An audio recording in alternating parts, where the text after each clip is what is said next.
Protocol reminders for you today. Please maintain your social distance from other spectators in the stadium if they are not part of your family group. Masks do still need to be worn at all times in the stadium, and the bathroom facilities are on the far side of the field. Also on the far side of the field, I'd like to welcome to the stadium the Southwestern Trojans, coached by Jake Burkholder. And on the near side of the field is your 5-0 Medina Mustangs football team. And their Billy is assisted by their coach, Brian Fry, Ben Austin, and Adam Cotter. Now I'd like to ask you all to please rise and remove your hats for the playing of our national anthem.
Athletic Association requires officials to enforce all sportsmanship rules for athletes and coaches.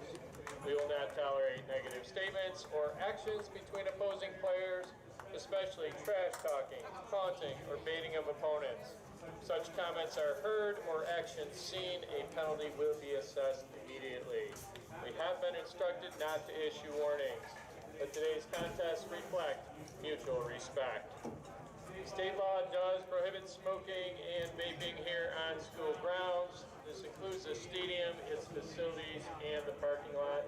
Thank you for your cooperation. At the conclusion of today's contest, Cross Training Athletics will be awarding the Character Athlete of the Game to a competitor from both schools. This award is proudly being sponsored by Cross Training Athletics and Salins. Today's award is going to the athletes who best demonstrate positive character qualities of speech, conduct, love, faith, and integrity of the game. The award will be presented at the conclusion of the game.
Good evening, Western New York High School sports fans, and welcome to WNYathletics.com for tonight's matchup, a huge one, the Section 6 Class C title game between the home Medina Mustangs and the visiting Southwestern Trojans. John Simon here alongside Francis Beck. And Francis, like I said, it's championship weekend here in Western New York. It's a little bit of a different feel. We're not at the Bills Stadium in Orchard Park, but still a huge one here tonight out in Medina. And you know what? This was a point that many people thought we'd never get to, but here we are, and we're going to play some spring championship football.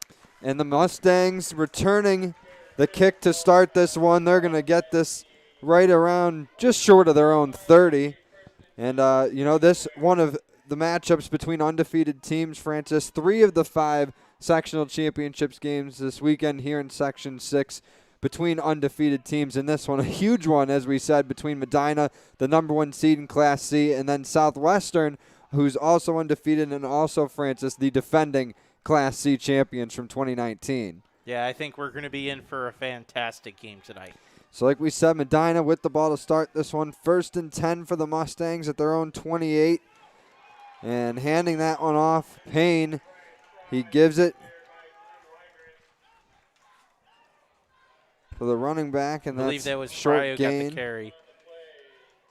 And that was a great play. Drew Wagren, one of Southwestern's top defenders, coming up the middle, reading the play perfectly, and knocking down Fry for a loss. Southwestern, of course, getting to this game by defeating Clymer Sherman Panama last week, the 2-time defending state champions down in Class D, and we're running the table in C this year before the Trojans won last week. 2nd and 13 here. That pass intended for Dante Rim, but it was incomplete. It'll bring up 3rd and long for Medina here. A great coverage by the sophomore, Mac Panis, reading the play and delivering a big clean hit on the receiver, setting up 3rd and long for Medina. The Southwestern defense has been spectacular this season. Prior to that game against CSP last week where they gave up 21, they hadn't given up more than double digits other than once prior to that, Francis. I mean, you look at their games this year, they gave up 6 points week 2, 6 points in their 3rd game, 7 points week 4, so would expect to see a strong start here from this unit. 3rd and long for the Mustangs now. They get a nice hook, and they complete it. Jaron Rim with a nice catch there, a nice throw on the run by Payne. That's a big pickup for the Mustangs, and that keeps their opening drive going, Francis. Yeah, simple rollout to the left, quarterback having to throw off his back shoulder a bit, and he found his man wide open and hit him perfectly. And that's a big momentum getter for the Mustangs. Yeah, that's, we're very early in this game, only a minute gone by, but for the Southwestern defense, you would have really liked to get an early stop there, set the tone, force a 3 and out, and give your offense nice position. But now the Mustangs approaching midfield, following that long completion. 1st and 10 from the 43 of Medina. Payne takes the snap, fakes the handoff, gets a quick pass over the middle. Connects with Joe Cicchini, and that's another Mustang 1st down, and they're now moving over into Trojan territory. Yeah, you could tell the Trojans were all at the line of scrimmage looking for the run. Play action faked perfectly, and Cicchini was wide open over the middle. So we mentioned the Southwestern defense, how much success they've had this season, but this Medina offense, they can put up some points too. Have put up 50 or more twice already this season, including a season high of 54 last week against Eden North Collins in the semifinals. From the 45, Payne gets the snap, looks to his right, has a man open, but just floats it over the head of Tyler Chin, his intended receiver. So that'll bring up 2nd and 10. Yeah, that time Payne couldn't really get his feet set. He had a lot of pressure in his face and probably let that ball go a little bit too soon. If he had another second, he would have got his feet settled and delivered a much more accurate pass. And a fast start is how the Mustangs have, won a lot of games this season. Last week against Eden North Collins, they scored 32 points in the 1st quarter alone. So Southwestern off to a better start. They've kept them off the board 2 minutes or so into this one. But Medina on a nice opening drive here. 2nd and 10, it's a handoff. The run to the left side for Fry. He picks up about 6 or 7 on that one. And now the Mustangs getting some yards through the air. That's their first nice gain on the ground. And it's Brian Fry, who's been their workhorse all season, 628 yards, averaging about 10 yards a carry. Huge sport athlete. He also plays baseball pretty well. Tom Prince will tell you about that for sure. And you can see why this guy is so important. Big run up the middle. He ran over a couple guys, as you could see, expect to see more of him as this game goes on. Oh, there are a ton of storylines, that are about this game, Francis, that go into this game. But Tom Prince and Frank's Wolf takes, we'll get to those anecdotes as well because those are very key pieces. It's 3rd and 3 here. Medina trying to run it up the middle. But Fry not going to get enough on that one. And that'll bring up 4th down, and it looks like about 4. And they're in 4-down territory, Francis. Mustang's going to seemingly go for it here. Yeah, good job by Nate Johnson kind of coming off the edge and getting Fry at the line of scrimmage. It's something Southwestern is going to want to do. So Medina's got to figure something out to keep them off the edges.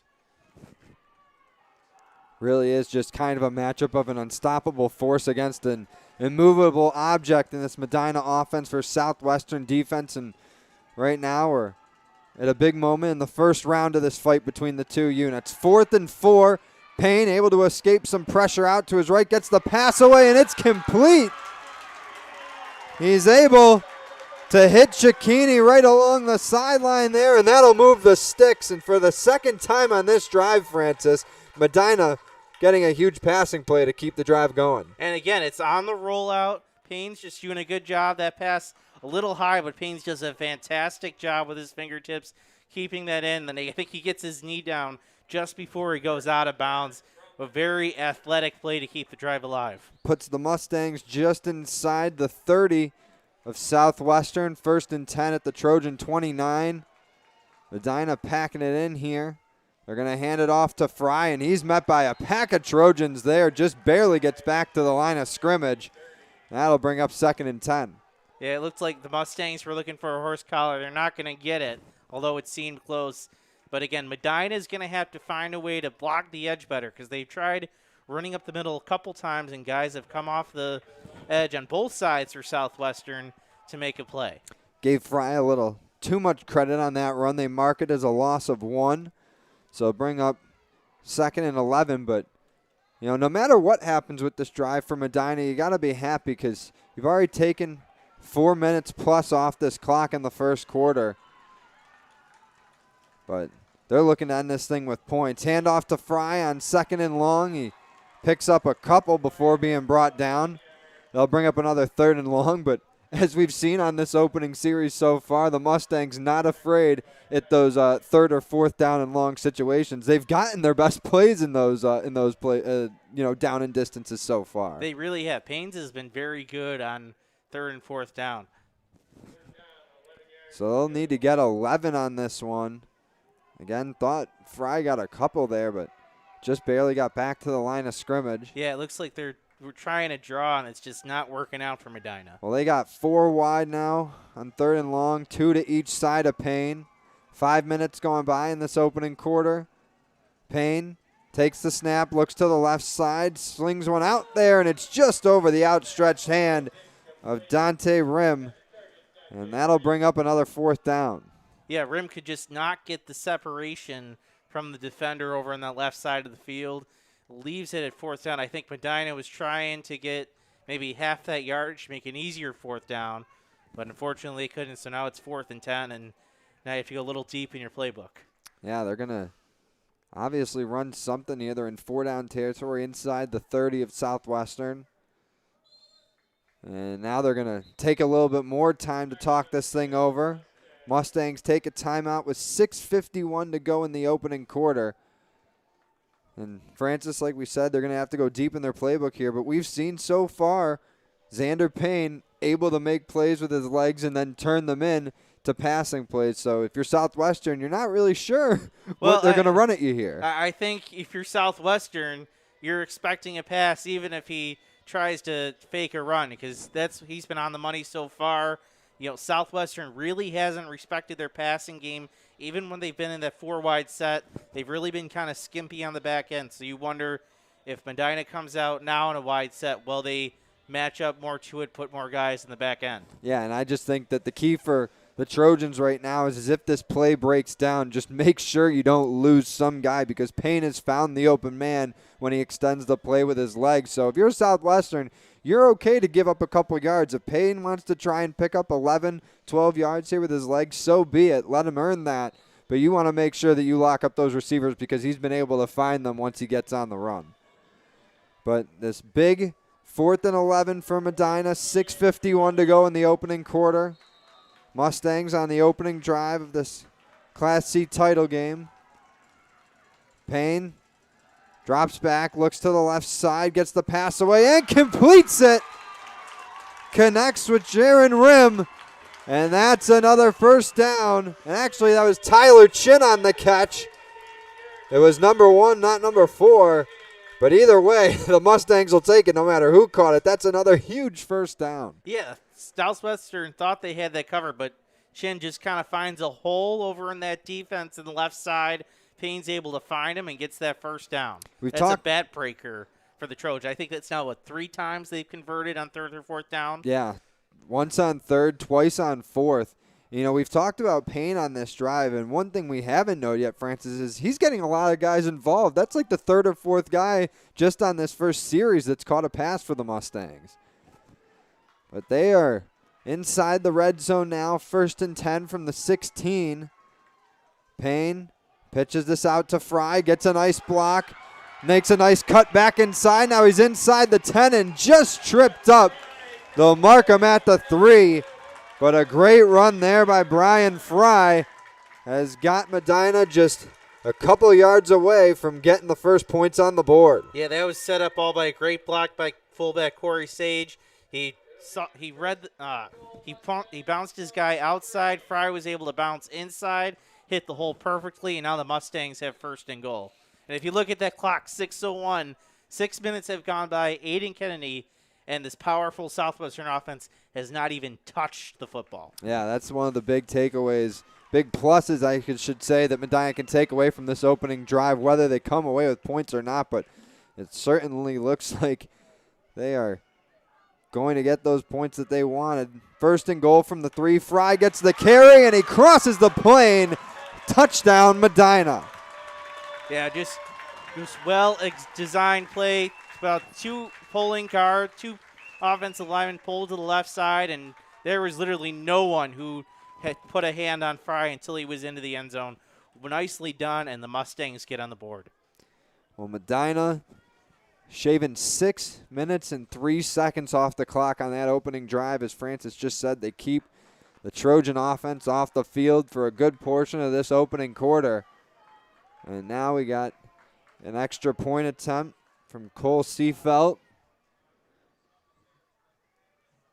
Bad snap, but it's handled well, and Seafelt's able to punch it through the middle, and that extends the Mustang lead to 7 following that opening score touchdown. You know, after those first few plays, you thought Southwestern's really going to get a good start to this game, but all of a sudden on 3rd down, Paynes on that rollout hits his receiver downfield wide open, and you just keep going. He just keeps hitting his guys 3rd and 4th down, and all of a sudden it's a touchdown. So Medina making good on their opening possession, showing a nice mix of run and pass, and like we said, coming up with the big plays and the big spots, converting once on 3rd and long, twice on 4th down, one a 4th and 11, and they're able to end it with points. And I know that's all you can ask for in an opening drive, Francis. You know, like I said, there's many good things you could take away from that without getting points, but they just drove down the field with ease there. I mean, that's got to be the easiest any offense has felt against Southwestern so far this season. So very impressive opening drive for the Mustangs. We'll see their defense come out in a moment, unless Seafelt's got something up his sleeve here. And it is a little bit of a shorter kick. It's going to be fielded at the 35. And Southwestern getting a nice return there from Steve Raymond. They're going to get a starting spot of their own 46 for their offense. Yeah, he does a nice job picking up the football, and he kind of makes a few moves to give his offense good field position to start, you know, and they need it because they're very cold right now. They need to get something going immediately. Well, this Southwestern team can certainly put up points this year. They scored 63 earlier in the regular season against Chautauqua Lake, and so far this year have outscored their opponents 202-52. So having a plus 150 advantage is not too shabby. But they'll start this one 1st and 10 at their own 46. Kennedy gonna hand it off to Munir, and he gets a few, but the ball's out, and Medina recovers. The Mustangs get the ball back immediately. Southwestern just runs one play, and the Medina offense, fresh off an opening drive score, comes right back onto the field. Yeah, running back carrying the ball a little bit loose there. Medina's able to knock it out and get the ball right back. Again, you can't ask for a better start to the game if you're Medina. Well, Tom Prince is the member from West New York Athletics who firmly believes that Medina will come out the victor in this game. On the other hand, Frank Wolf is very much supporting Southwestern, and we've been given full approval to roast, for lack of a better term, either one of them for whoever ends up being wrong in this game. Fry looking to throw on 1st and 10 on the pitch there, but Southwestern able to contain him, but now they get a flag. And Francis, you hate to see that if you're on the Trojan sideline. You're able to contain the play, but now you're going to lose some yards. Yeah, things go from bad to worse.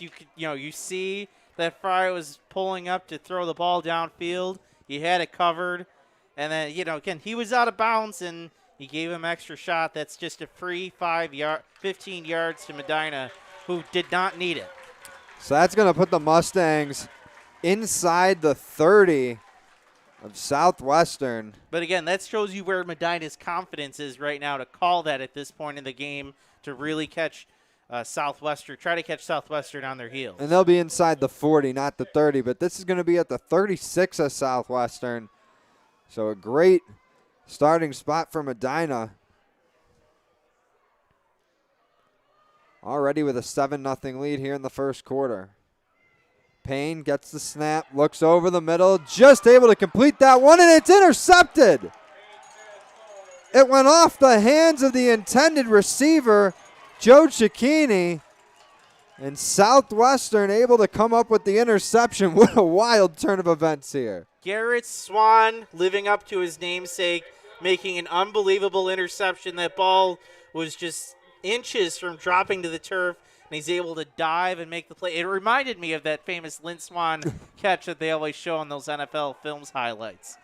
So that interception for Swan basically cancels out the fumble by Munir just moments ago, but Southwestern backs up about 25 yards from where their other starting spot was following Medina's kickoff.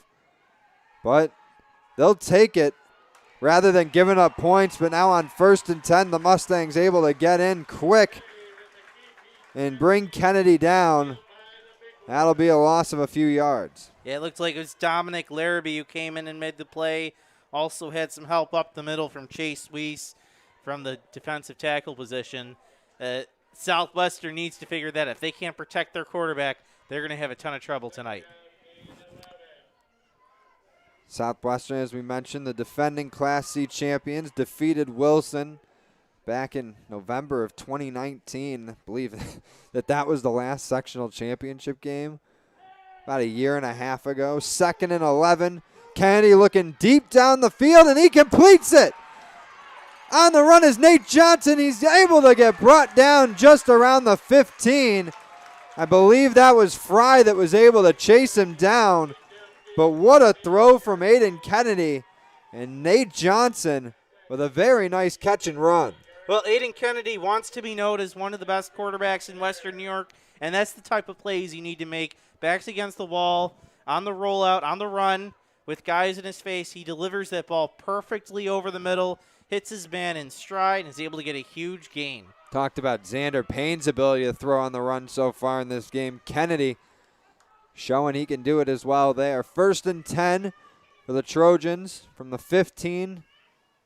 Kennedy going to hand it off to Munir. Tries to cut to the inside. Gets a nice gain up the middle. Gets brought down close to the 10. Yeah, simple run up the middle. They had a fake for the receiver, almost going to do a jet sweep fake.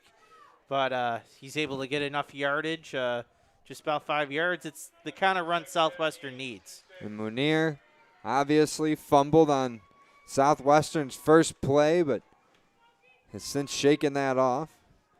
Trojans going empty backfield here, 5 wide for Kennedy. Got 3 receivers to his left. Sees some pressure, has to run to his right, gets a throwaway, has a receiver in the back of the end zone, and it's caught! Johnson again for the touchdown! Nate Johnson, what a drive! A huge catch and run to get them inside the red zone, and now makes a great catch in the back of the end zone. And Southwestern an extra point away from tying this thing up. And as a quarterback, that's not a throw you're supposed to make. That was kind of high with the defender right there. But as you said, Johnson just making the big play, going up and grabbing that football away from the defender and giving their team a chance to tie this game. Well, Johnson had that huge catch and run as that extra point attempt is no good, so it'll stay 7-6 Medina. But I am sure that the Trojans will take those 6 points after turning the ball over on their first offensive play and getting it back 2 plays later.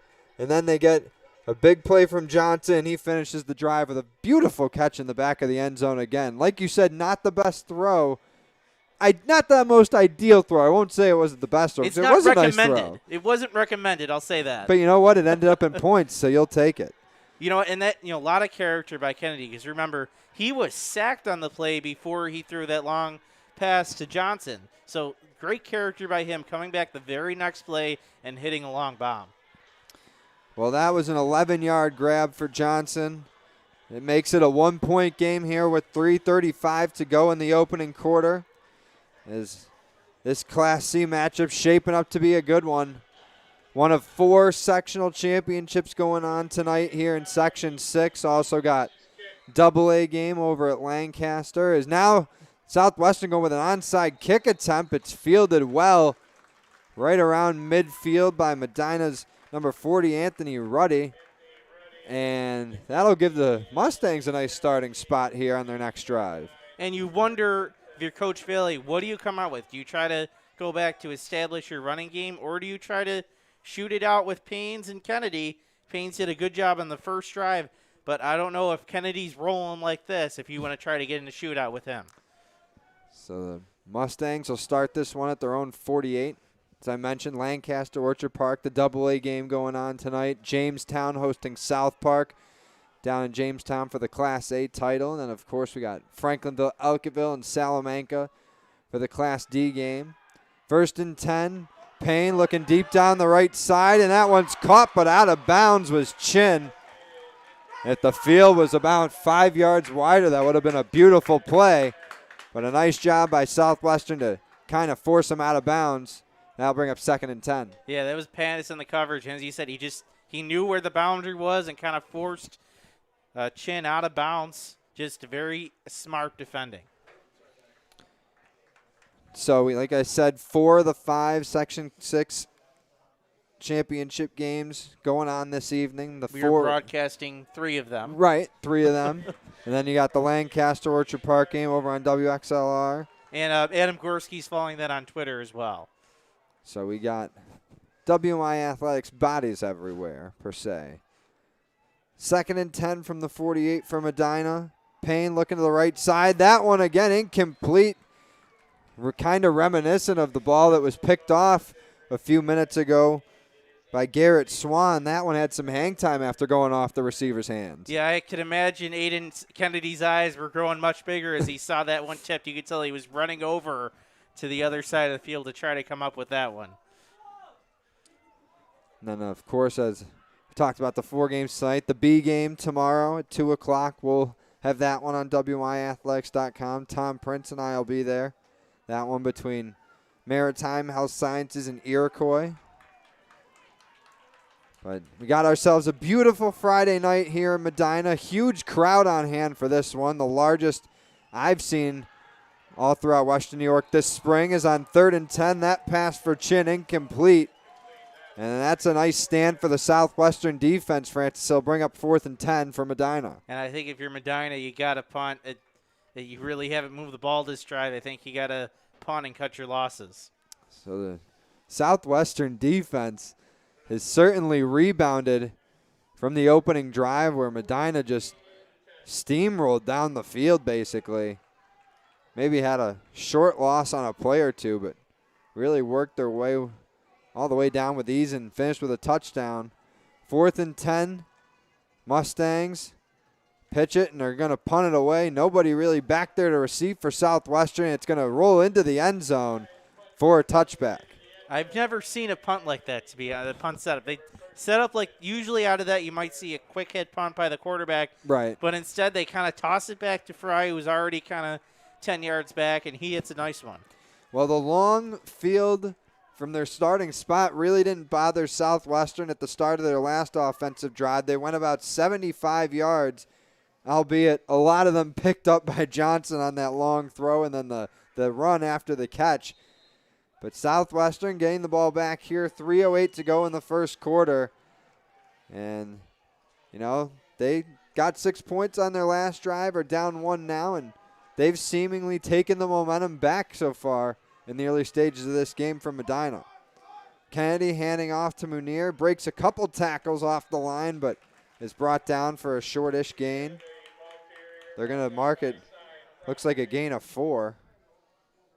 Yeah, just kind of ran up the right side. Looks like he had good blocking by his right tackle and gets 3 or 4 yards. You'll take that every day if you're Southwestern. And that's one of the things, you know, the Southwestern line isn't too big. Like, you look at them on paper, and a lot of guys just right around 200 pounds. Medina's got the size advantage. But, you know, if they can get that battle won on the line of scrimmage against this Medina front, that would certainly help Kennedy and his running back, Munir. 2nd and 6. Kennedy dropping back, has to avoid some pressure, and he's eventually going to get brought down. A group of Mustangs in there to bring him down for a huge loss, and that's going to bring up 3rd and very long for the Trojans. Yeah, Kennedy was trying to roll back when he saw the pressure coming, and there was just another Mustang in his face. Great job by all 4 defensive linemen for the Mustangs, able to get all in the backfield, get it pressure. Yeah, I just talked about the front for Southwestern kind of being a little undersized, although not really for a smaller school like one that's in the C class. But for this Medina team, Tom Prince talked about it to me earlier this week. Their boys up front on offense and defense, they've got some guys that are, you know, 250, 260, even 1 or 2 that are over 300. I mean, they can win that battle on the line easily. 3rd and 21 here. Kennedy able to dip this one off for Swan, but he gets hit hard for little to no gain, and that'll bring up 4th and long here. Medina going to have to punt from close to their own end zone. Or, excuse me, Southwestern going to have to punt. Yeah, Brian Fry reads that screen perfectly. So they try to screen up the middle, but he was right there, and then Cicchini was right in Kennedy's face as he was trying to get the ball. If that's exactly what you want to do if you're a defensive end, just go right at the quarterback and try to get a shot at him. Well, both defenses coming into their own now after giving up early touchdowns as we enter the final minute of this first quarter, and that punt not going to go long. Kennedy definitely not happy with that one. Shanks it out of bounds by his own sideline, and Medina, they're going to get a great starting spot here. It looks like they're going to start at Southwestern's 28. Yeah, all of a sudden you think one team has the momentum, it starts to shift back. I hope it keeps going like this throughout the game. Yeah, it makes for better TV. Keeps us more engaged, keeps the fans more engaged. Like I said, we got a huge crowd. And you want this is, remember, don't forget, this is a sectional championship game. I know we're not at the Ralph or Highmark Stadium. I always forget what it's called, too. You know, but this is a sectional championship game, so it should be back and forth like this. Yeah, beautiful night, high 60s, mid 60s. Huge crowd here at Medina High School. Like I said, one of the biggest we've been able to have all spring. 1st and 10 run there for Fry. And he's able to pick up about a dozen before getting knocked out of bounds around the 15. Well, after that defensive series, it's clear Fry has the hot hand or the hot mentality, so they go right to him, and he's able to get a big gain. Mustangs looking to increase their 1-point lead. Obviously, in no rush, can keep this possession going into the second quarter. But right now they do have the sun at their backs and a little bit of a breeze.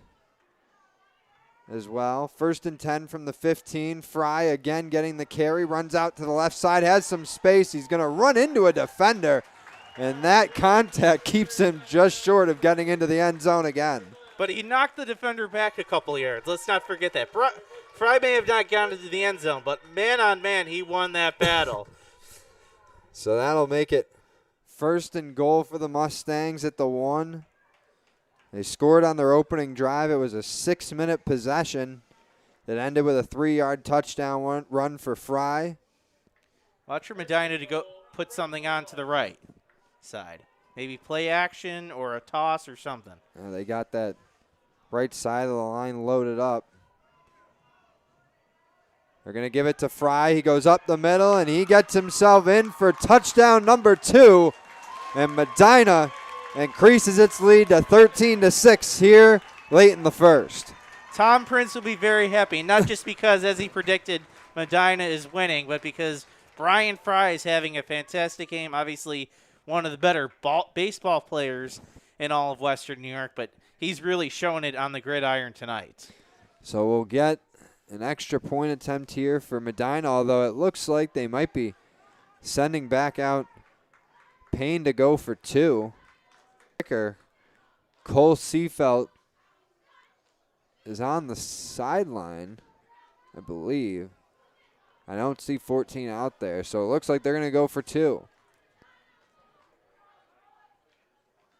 Fakes the handoff, rolls to his right, gets the pass away, and they break the play, and he did. Corey Saj able to get that catch and just get into the corner of the end zone. And that 2 points gives Medina a 9-point lead. It's 15-6 Mustangs with 31 ticks left here in the first. And that's very important because that gives the Mustangs a 2-score lead, not a 1-score lead. They only went for the extra point. They would have just got it to 8. Southwestern could tie with a 2-point conversion. But Medina gets it to 9. That's an extra little advantage the Mustangs get. So that 1-yard touchdown run from Brian Fry, his second of the game, gives them, as Francis said, that ever-important 2-touchdown lead. And like you said, he's a multi-sport athlete, a baseball player, and that was one of Tom Prince's points, I should say, about this Medina team. Frank said Southwestern, I think, is going to win because, they're playing on the road, but the Trojans have been there. They're the defending champs. This is their 5th straight year playing in the sectional championship game. They've been there before. They know that this is the big stage, and they'll perform well. But Tom said this Medina baseball team played in the sectional championship. They've played in big games. These guys have been in sectional championships in other sports, so they know the big stage when they see one. Doesn't matter that it's a different sport now. They're ready for this challenge here tonight, and you see it with this early 9-point lead. And now a great kick from Seafelt gets it all the way to the end zone for a touchback. And that's exactly where Southwestern has been pretty much starting all game, is inside their own zone. This will be on the 20 now. And this Southwestern coaching staff needs to figure out a way or motivate their offensive line to block for Aidan Kennedy. I don't know. He's very good, but if he doesn't have blocking in front of him, he's not going to be able to do much for his team. So they are in no rush to do anything with this possession. As we said, they can take the ball into the second quarter. And in fact, I said before, Medina had the sun at their backs and the wind at their backs. Now, Southwestern going into the sun might want to switch the fields here with the ball. But 1st and 10 from their own 20. Kennedy takes it and pitches out to Munir. Gets somewhat of a block, but Medina able to track him down quick, and that could take us to the end of the quarter. Yeah, toss to the outside, and Medina really read it pretty well. Again, kind of a block from his receiver, but the defender mostly beats it, only about a 2-yard gain. So we got 10 seconds in running here in the opening quarter, and Southwestern in no rush to run a play. So that'll do it for the first here at Medina. The home Mustangs leading Southwestern 15-6. In this Section 6 Class C championship game. We'll take a quick timeout, get some messages in from our friends and sponsors, and be right back for more action here on WNY Athletics. When it's time to sell your home, start with a visit to howardhanna.com, ranked the #1 real estate site for sellers. A few clicks will show you the sales price you can expect for your home. We can get you the most money in the quickest amount of time because we know where the local buyers are and how to reach them. So if it's time to sell your home, visit howardhanna.com today, and we'll match you with a local Howard Hanna agent to sell your home fast. I love being home. At Cairo First Wellness, your health and well-being is our passion. Let us take care of you and your family like one of our own. Cairo First Wellness Center is dedicated to providing patients long-term relief and teaching them how to continue taking care of themselves. With a blend of different techniques, services, and personalized treatment plans, we'll help you find wellness in a way that's right for you. Between chiropractic care, spinal decompression, nutritional counseling, massage therapy, custom orthotics, and more, your relief is in our hands. If twisting, popping, and cracking intimidate you, our Pro Adjuster restores the same range of motion as a physical adjustment would with gentle, repeated tapping. Dr. Mo at Cairo First has been taking care of my back needs for the past 4 years. His staff treats you like family. I've had the traction, I've had the massage done, and every time leave here feeling fresh and brand new. Cairo First Wellness Center. Your health and well-being, our passion. Out at Medina is Kennedy, completes that one to Swan. That'll be a first down for Southwestern. Kind of a low pass, but Swan comes back to the ball and really makes a great play. I think Kennedy wanted to put that in the only spot his man could get it. So as I just said, second quarter just getting underway here in the Section 6 Class C championship game between Medina and Southwestern. The Mustangs playing host in this one. A little bit different sectional championships this year being played at the higher seeded team's home field rather than at the Bills Stadium in Orchard Park. 1st and 10 carry there from Munir up the middle. Gets about 3 or 4 on that one. And the Trojans looking to repeat as Section 6 Class C champs. Finished 11-1 last season. Won the sectional title and the Far West Regional before losing in the state semifinals. And Medina, they finished just 2-6 back in 2019, the last high school football season here in Western New York, but they have certainly turned things around here. 2nd and 7, pitch out to Munir on the right side, and he gets tripped up, but falls down for another short gain. It sets up third and very manageable. You have a lot of options, I think, if you're Southwestern. You can go play action, or you can just go out of the gun, short pass, long pass. So very good start, or very good first two plays of this down and distance. It's going to be 3rd and 4 for Southwestern here. Haven't really faced too many third downs so far on the offensive side. On their scoring drive, they move the ball really well on the early downs. But Kennedy looking to keep this drive going here. Sees some pressure. He's got to get out of it quick and completes the pass. Able to find Ashton Matthews right in front of the Medina sideline. And that was a little bit of an unusual catch. Matthews was already down on the turf, but he was still able to grab that one. Yeah, I think, Kennedy was escaping pressure himself. I think he was a second away from getting hit. Kind of steps up in the pocket and throws a little off balance to make the play, but it's enough for the first down. 2 minutes gone by here in the second quarter. It's a 15-6 lead for Medina in this one. They scored on their opening drive thanks to a 6-minute and 3-second possession that ended with a 3-yard score from Fry. Kennedy pitching out to Munir on 1st and 10 again, and he's able to get about 4 on that one. So not slow, but steady running game right now. They're not baby steps, but they're gradually making their way upfield right now, Southwestern. That play is a little deceiving from up here because it looks like they want to do a sweep, but I think really they're trying to get him to cut inside. You see those linemen went really far out to the right. I think they were trying to clear to set up that lane. Southwestern just trying to keep it close right now. They don't want Medina to build too big of a lead. They're down 9. And they'll start the second half with the ball. 2nd and 6 here for Kennedy. He's going to take it himself. Gets the first down and is forced out of bounds. But that's the first time we've seen him really use his legs to pick up a considerable amount of yards tonight. Yeah, and I think he saw that green space early and decided to take it because he knows if he stays in that pocket for too long, he can get into a lot of trouble. So he just took the green grass when he had it. Kennedy, a junior, but has a lot of experience, was the Trojans' starting man under center last year, then helped lead them to an 11-1 season. And while this will be the last game of their shortened season this spring, would certainly be a nice tune-up for him coming up in the fall. 1st and 10, handoff to Munir. Makes a nice cut back to the inside and gets about 10 on that one. And is brought down right around the Mustangs' 30. I think that's probably Southwestern's best run, I think, of this entire game so far. Just kind of I think it had a pulling tackle from the right side, created a nice hole for Munir. 1st and 10 from the 31 of Medina for Southwestern. Trojans and Mustangs both 5-0 coming into this one. Kennedy fakes the handoff, quickly swings it out to the left side for Swan. And he's able to stay on his feet, but then is met by a trio of defenders who knock him out of bounds. Yeah, but that was right after he beat two other Medina players. One high, one low. He just kind of spins off and gets a really nice gain.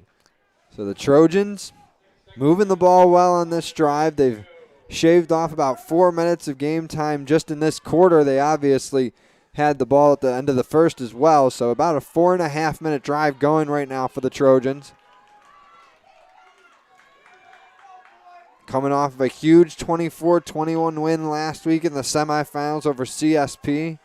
Two-time defending state champs from Class D, who bumped up to C this year. Munir getting the handoff, but he's stopped immediately. Ran into a wall there, Francis. That'll bring up 3rd down. A wall by the name of Chris Johnson. He right at nose tackle, got off his block, and just kind of wrapped up Munir right at the line of scrimmage. And talked about earlier some of the size that Medina has up front that can be a little surprising for some people that aren't too familiar with the smaller schools in C and D, and Johnson, a perfect example of that. 6'1", 250 is just a sophomore. 3rd and 7, Kennedy on the run, able to get a pass away, but it's dropped. Matt Panis, the intended receiver, had it in his hands, but might have heard some footsteps, Francis, and looked away before he could reel it in. I think Aidan Kennedy might have eyes in the back of his head. He spun. It looked Tahini was going to come right behind and take him out. He spun away at the last second, and again almost completed that pass, which would have been created, if not a first down, at least 4th and very short.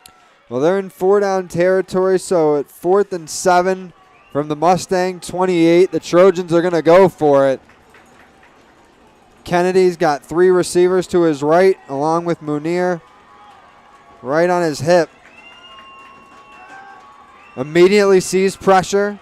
Gets away from it. Gets a throwaway. And it's nearly caught in the front of the end zone. Ashton Matthews had his hands on it, but it falls incomplete. Medina catches a break, and the Mustangs take over on downs. Yeah, Matthews got caught, just got lost by that Medina secondary. And he was open for that play, right on his hands, and just drops it. Yeah, if the Mustangs are able to score on this drive or extend their lead, we got a flag on the field over around the 35. Medina over by the Southwestern sideline was picked up. We'll see if they call anything.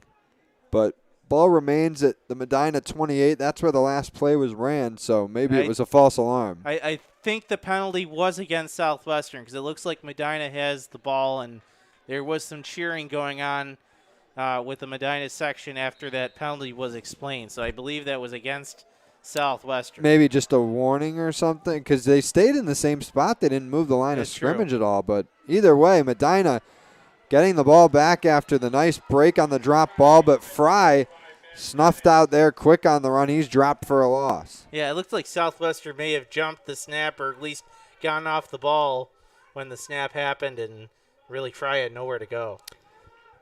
So Medina in no hurry, I think, on this drive. Obviously, they want to get more points on the board, extend their lead, but, 9-point advantage already in this one. They've done a nice job controlling the Southwestern offense that, as we mentioned, can put up points and has this year. They've held them to 6 right now, and if they shave a few more minutes off this clock, that might be all the Trojans get here in the first half. 2nd and 11. Payne takes the snap, fakes the pitch out. He hands it off instead. It's a short run there. I'm waiting to see the number on that one. I think it was Iverson Poole. And well, that was the junior running back getting his first touch. It's a gain of 3. It'll bring up 3rd and 8. I think, they were trying to fake out the linebackers with the toss, but the defensive line was right there for Southwestern to make the play on the fullback. Fake was moot at that point. The 3rd and 8 from their own 30 is what Medina is looking at on this play. Payne got a pair of receivers to his right. Takes the snap, looks to that right side, gets a throwaway, and it's caught. And that's Brian Fry. He's done it in the run game. Now he does it in the passing game. Reels in that catch, and that's another first down for the Mustangs, and another one coming on 3rd down. Yeah, 290 yards and 3 touchdowns heading into this game. So he has shown his ability to catch the ball throughout the entire season. That time he really went up in a host of defenders and could have taken a big lick. But again, physical kid, multi-sport athlete, is able to do it and makes an important play. We're inside 5 minutes to play in this first half. Medina with the ball in the 9-point lead. Now got it 1st and 10 at their own 43. Payne remaining in the gun. Hands it off. Iverson or Poole with the run there. Shakes away the first defender, but is brought down for a gain of 2. And we're seeing Iverson Poole now more in this Medina run game. As Fry, it seemingly has now moved to receiver Francis for this drive. Well, you got, if you're Coach Valley, you got to line your guys up where you think you're going to put yourself in the best position to win. And right now, it's putting Fry out in the slot is what they think is going to give them the most success on offense. Yeah, Southwestern doesn't have the biggest secondary, and while Fry is listed at 6 foot 180, he seems like he's even bigger than most of the guys out there in the defensive backfield and at linebacker for the Trojans. So having him in the passing game, I think just using his size is a huge boost for Medina. But 2nd and 8 for the Mustangs. They're at their own 45. Fry getting the handoff there, and he's dropped for a loss. Maybe the Mustangs want to keep him at receiver because right now, at least over the last few minutes, the Trojans have been able to contain him in the run game. Well, that time it was Hugh Regren reading the play perfectly and just getting in the backfield right away. So with a 3rd and 11 coming up for Medina, we get a timeout from Southwestern. Trojan defense looking to get a stop and get the ball back with 3:34 to go here until halftime. And this is going to be an important stop for Southwestern. I think they need it more than Medina needs to make it because I think they need to get the ball back and give a chance for their quarterback to make some plays downfield. I don't think they want to go into the second half with a 2-score lead. I think they really want to try to get in the end zone and get themselves right back in this game. So it'll be, as I said, a 3rd and 11 for Medina. We mentioned 3 other Section 6 championship games going on tonight. The last update I had gotten from Lancaster Orchard Park was that it was 7-7 at the end of the first. Oh, we just have another update. Oh, here we go. This is what we're looking for. 14-14. Lancaster just scored 14-14 between those two teams. To be honest, I think we were talking. That's surprisingly close. We thought Lancaster could run away with that, but the Quakers keeping up. That's another matchup of, a team where they've been at the top of their respective section for a long time now. Lancaster going for their 5th consecutive AA Section 6 class title. Orchard Park, obviously a very historical program as well, looking to get back on top of the AA division. We're back to action here at this one, though. Medina, 3rd and 11 for the Mustangs. Payne, play action. Gets rid of it before being hit, and that pass well short of the intended receiver. That'll bring up 4th and long. And that time was Southwestern covering the play action pretty much perfectly. Payne's really had nowhere to go. Another update, 4 minutes ago, halftime in Class D, Franklinville Ellicottville 21-0 over Salamanca. Yeah, Salamanca, they defeated Portville last week 6-0 in what was a game that was greatly affected by weather, from what I understand. But they're looking to avenge a loss earlier in this season against Franklinville Ellicottville as well, but seems like the Titans came to play tonight. Fry's punt there might have gotten tipped, but it'll land right around the Southwestern 30 and bounce out of bounds. Trojans offense coming back on the field with about 3.5 to play here in the second quarter. Big time drive for Southwestern. They need to find a way to block this defensive line for the Mustangs. Kennedy can't be rolling out to the right or left side every single play or trying to roll out every play because of pressure. You got to give him time to stand in that pocket to find someone, because if you do, most of the time he's going to be able to do it. So we said Southwestern really has started most of their drives around their own 20, 25, 30, aside from their first one, but they turned the ball over then.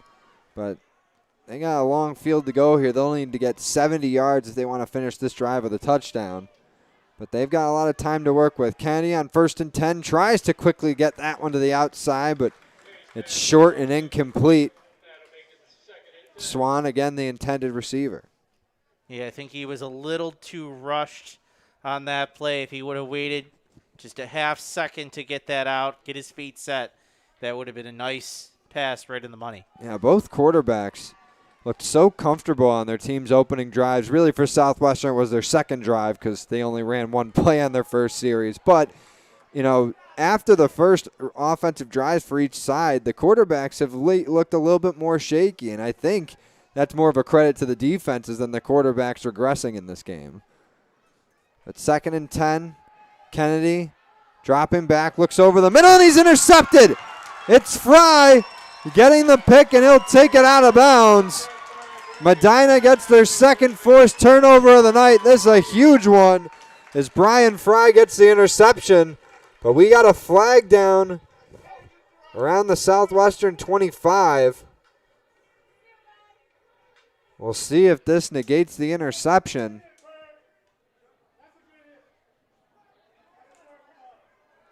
Want to hear the officials call. And it's going to be against Medina. But did that happen after the interception? It must have. So it was a block in the back on the interception return for Fry. So Medina will still get the ball. The turnover stands. And that's, you know, a tough pill to swallow if you're Southwestern. Yeah, I think Kennedy was a little rushed again, got the ball off sooner, and Fry just read that perfectly, playing that center field spot, seeing where the ball was, and coming up with the big play. Well, their first forced turnover back in the first quarter came via the fumble. And now they get a big interception from Brian Fry. And Medina plenty of time to extend this lead before halftime. They got the ball to start this game. Southwestern will be set to receive the kick at the start of the third, but Medina could certainly stretch their 9-point lead before taking this to the locker room. Payne handing it off to Fry on 1st and 10, just gets back to the line of scrimmage. It'll be no gain. Yeah, Nate Johnson's had a great game in defensive end, for actually outside linebacker for Southwestern, really sniffing out the running plays and just not really letting Fry get much of anything when he goes up the middle. So clock running inside 3 minutes until halftime. Medina looking to capture their first sectional championship. Southwestern looking to get their second in as many years and 6th overall as a program. Payne looking, and that one batted down. That'll be ruled incomplete. But a nice play there by Nate Johnson, who's already caught a touchdown for the Trojans in this one. They're making a nice play on the defensive side. Yeah, he read Payne's perfectly and just jumped up and knocked the ball down. As defensive end, you're taught if you're not going to get to the quarterback, put your hands up and try to block that pass or his vision. And that's exactly what he did. So I'll bring up 3rd and 10 for Medina, and that's one of the big storylines of this first half is how well the Mustang offense has performed on later downs. They've gotten some big firsts on 3rd and 4th down situations. They're looking at another one here. 3rd and 10 from the Trojans' 45. Payne takes the snap. Lofts one out there. It's caught by Fry. Uses his block, gets a first down, and is brought down inside the 30, but the ball's out. No, he was down. Oh, yeah. I was looking at the wrong guy. I lost Fry for a minute there in the scrum.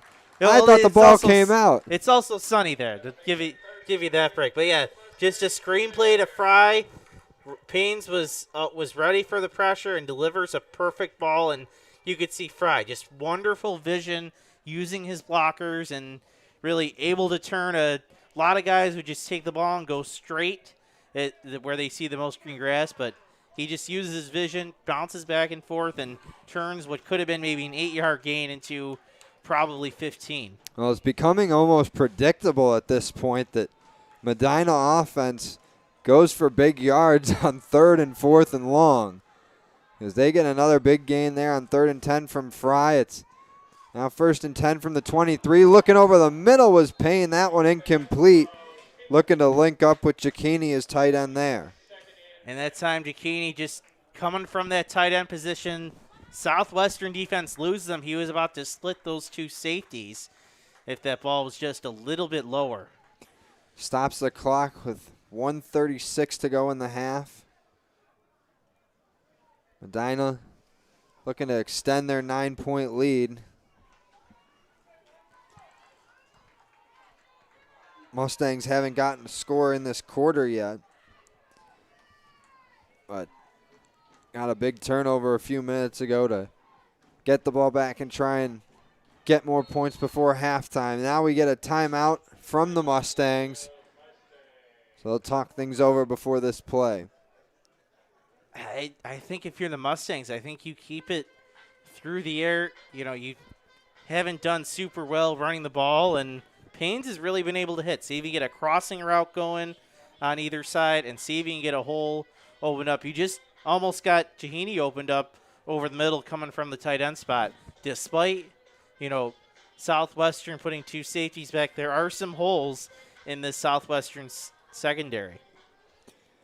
Well, a stop for Southwestern would be huge, because while they would still likely go into halftime with a 9-point deficit, they get the ball to start the second half. You get a score, then it's a 1-point or 1-possession game at least, and you're right back in business. So, a stop here for Southwestern or a score for Medina, I think could very well dictate how this second half goes. Because if you're the Trojans and, you give up another 6 or 7 points here, you're going down 3 scores at that point. You're playing almost from behind and a little bit desperately in the second half if that ends up being the case. But 1:36 to go in the first half. 2nd and 10 for Medina from the Southwestern 23 here. Payne going to hand it off here to Chin. And he gets about 5 on that reverse. Yeah, it was a good job by Chin breaking that tackle from Johnson. Southwestern kind of playing in very old school 6-2 with 2 outside linebackers coming up on the right on the side of the line of scrimmage, and makes it very hard to run on the outside. That time, Mustangs do a decent job blocking. And now we get an official's timeout as there's a Southwestern player down on the field. It's number 55, Calvin Ricker, senior linebacker, although he's up quick on his own feet now and is going to head off. Seems to be okay. Gets a nice applause from the crowd.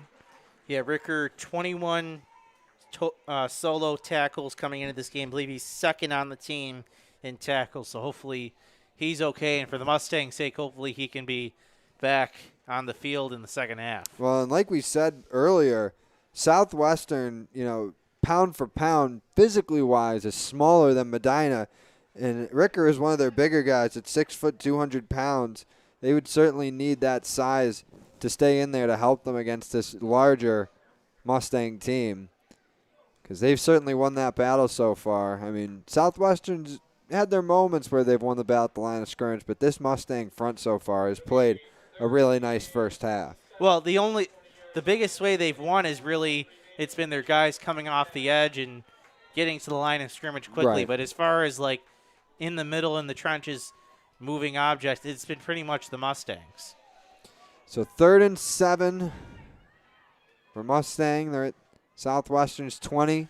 Payne looking to the left side for Fry in the end zone, and that one incomplete. Thrown into double coverage, and I think Matt Panis will get credit for the breakup there, but Francis at the pass just hit him in the back. Yeah, usually you want to turn around, but there was no really interference on that play. It just, as you said, hit him in the back, and you're Southwestern, you live for a 4th down, and this is going to be a key play. Yeah, that's the tough thing for the Trojans right now. You get a big stop on 3rd there, but you have to come up big again here on 4th. This Mustang offense going for it at the 20. And if you're Southwestern, you just get this stop. I don't even think that they worry about the last minute of this half. I assume they just kneel it out, maybe run a play or two, see if they can break something off. But they're going to talk things over a little bit more. We get a Mustang timeout with 1:05 to play in the first half. And we'll take a quick break and be right back here on WY Athletics. Stay tuned. I love being home. We realize now more than ever is the perfect time to have the perfect house. We're confident we'll find your dream home. Howard Hanna. Home happens here. Welcome back to WYAthletics.com. John Simon, Francis Beck here for the Class C championship game between Medina and Southwestern. 15-6 Medina leads right now, but Francis, that's not all that's going on around Western New York, Yeah, is it? 4 other Section 6 football championships. We have 3 of them, including the Class D game, the Class A, and I'm missing one. Well, B is tomorrow. B is tomorrow. And then the double A game. The D game, yes. The D game and the A game are also being broadcasted here on WN Athletics, so check them out as well. 4th and 7 here for Medina from the Southwestern 20. Payne looking over the middle, and that one nearly intercepted by Zishan Munir. But neither way, it's a 4th down. It's incomplete, and that'll be a turnover on downs. Southwestern getting the ball back with exactly a minute left here until halftime. That is a huge break for the Trojans, Francis. They got to be very happy to come away with that. Even though Taiwan Righty, we talked about a little bit before the game, was their starting back last year, Munir was always the guy in waiting who can carry his ball, and you can see he made a big play that time on defense. Yeah, he's made some big plays tonight since losing the ball on a fumble on Southwestern's first offensive play. Trojans got it at their own 20 with a minute to go here in the half. And they're going to run this thing out here. Nice completion over the middle to Matthews. He's brought down at the 47 for Southwestern. And Kennedy picking up some nice yards there. Hey, you know what? You got the quarterback, so sling it down the field and see what he can do. Look, I like this approach here. Well, don't be conservative in a championship game by any means. And they're going to stop the clock on 1st and 10 with 49 seconds left till halftime. I mentioned before, Southwestern set to receive the kick at the start of the 3rd quarter. And look at the clock. They only lost 4 seconds from the end of that last play until the spike. I thought that the clock may have rolled a second or two too early, but good job by that Southwestern offense getting right up to the line of scrimmage and saving a lot of clock. So it's 2nd and 10 from the 46 on their side of the field for Southwestern. Kennedy's got 3 receivers stacked to his right side at the bottom of your screen. 1 to his left, Munir on his right hip. Kennedy immediately sees 3 coming his way. Still has pressure on him, and that one, he gets away out of bounds, but I think they're going to call this grounding. No, they're going to call it a sack. They're going to call it a sack that he went out of bounds. So that stops the clock at 41 seconds, but that is a huge loss for Southwestern. That'll be a loss of about 15. They'll mark it 3rd and 23. Just a great job by this Mustang defensive line getting to Kennedy early and making him really run laterally across the field. So this will likely be the final play of the half for Southwestern, because I got to imagine if they don't get it here, they would just punt it away on 4th down, take it to half. Kennedy, 3 receivers to his right side again. This time they're spread out, not stacked. He looks to the right side, and now he's going to have to run it. Has some space, gets across the 50. Now he's got a first down, and he's across the 40, inside the 30. Kennedy's still on his feet, and he's going to take this one all the way to the end zone. Aidan Kennedy with a huge run for the Southwestern Trojans. There are no flags on the field. And just when you thought things were looking bleak before halftime, the Trojans fight back with a huge punch. I was honestly a little worried when he took off. I didn't think he was able to make it, but he manages to deke around, I think, 5 or 6 guys before finally crossing the first down. And then he just manages to get by a couple more guys. A guy known for his great arm shows off his amazing legs. Well, that was about a 65, 70-yard run for Kennedy. That extra point attempt is good. That makes it a 2-point game as the Medina lead is cut to 15-13 with just about 25 seconds left here in the half. And this game is so far, first half is turning out how we'd wanted. We were worried for a few minutes there that the Mustangs were really going to pull away, but again, Southwestern just kind of comes up with it. Aidan Kennedy, after taking that sack, is able to use his legs and score. Remember, that's the second time he's made a big play after making kind of a mistake the play before. And now for Southwestern, like I said, you got what is likely the last score going into halftime. And they're going to get the ball to start the second half, so a nice momentum shift. But they got to be careful here. So does Medina. Got to look for a short kick, I assume. Don't want to cough things up and give Southwestern another chance to get points before halftime. Yeah, or some kind of squib kick that bounces and somebody's able to fall on it. Well, kicking for Southwestern is Neves Hoos, a freshman, number 81. And that one going to be kicked out of bounds. And that'll be a flag. But Medina will start at their own 40.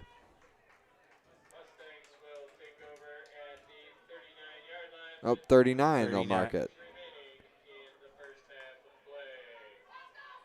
I think if you're Medina, the way you've been throwing the football, see if you got another one in. You just saw Southwestern take a chance and score.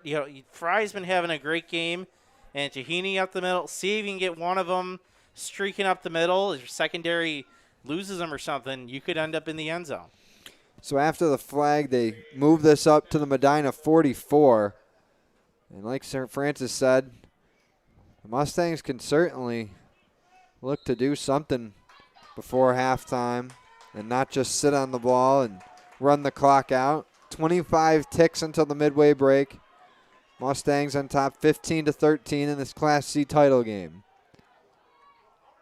Payne gets the snap, pitches out to Fry, and tried to hit a hole, but he's brought down. And that one, nice tackle by Drew Wigren. And that'll bring us to 10 seconds and running here. And that might just get us to halftime.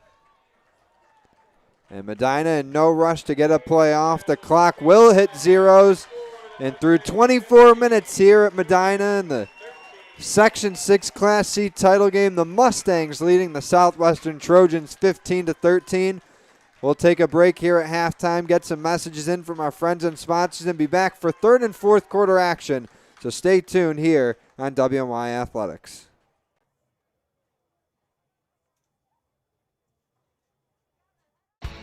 .300 Level Media is a locally owned and operated, multi-purpose media company right here in Western New York.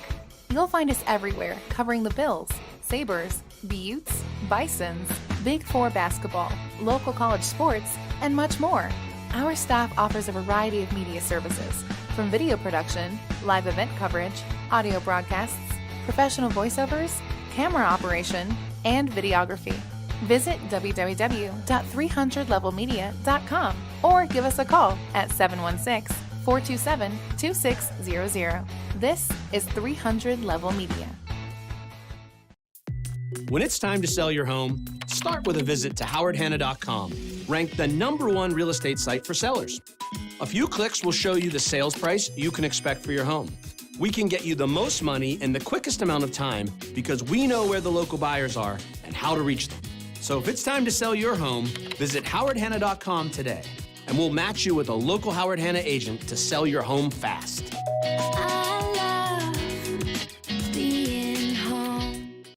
At Cairo First Wellness, your health and well-being is our passion. Let us take care of you and your family like one of our own. Cairo First Wellness Center is dedicated to providing patients long-term relief and teaching them how to continue taking care of themselves. With a blend of different techniques, services, and personalized treatment plans, we'll help you find wellness in a way that's right for you. Between chiropractic care, spinal decompression, nutritional counseling, massage therapy, custom orthotics, and more, your relief is in our hands. If twisting, popping, and cracking intimidate you, our Pro Adjuster restores the same range of motion as a physical adjustment would with gentle, repeated tapping. Dr. Mo at Cairo First has been taking care of my back needs for the past 4 years. His staff treats you like family. I've had the traction, I've had the massage done, and every time leave here feeling fresh and brand new. Cairo First Wellness Center. Your health and well-being. Our passion. Call 835-WOLF. Remember, you calling the wolf. That's all you had to say.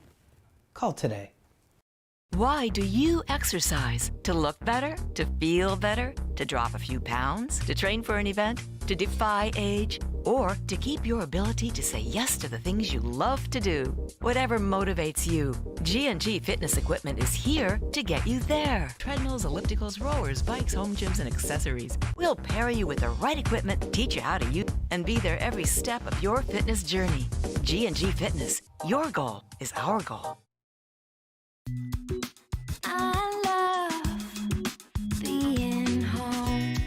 There's nothing better than owning the perfect house to come home to. You've earned it, and we'll make it happen. Our local real estate experts and in-house team of financial professionals make buying or selling your home simple. Howard Hanna. Home happens here.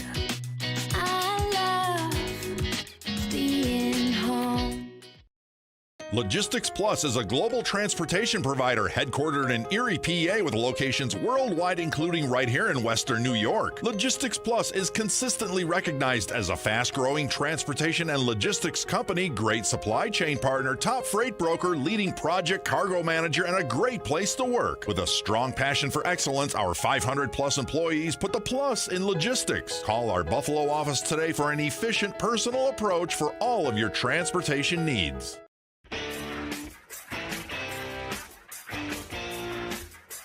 WNYathletics.com is the premier high school sports website in Western New York, providing the best sports coverage of Section 6 and Monsignor Martin leagues.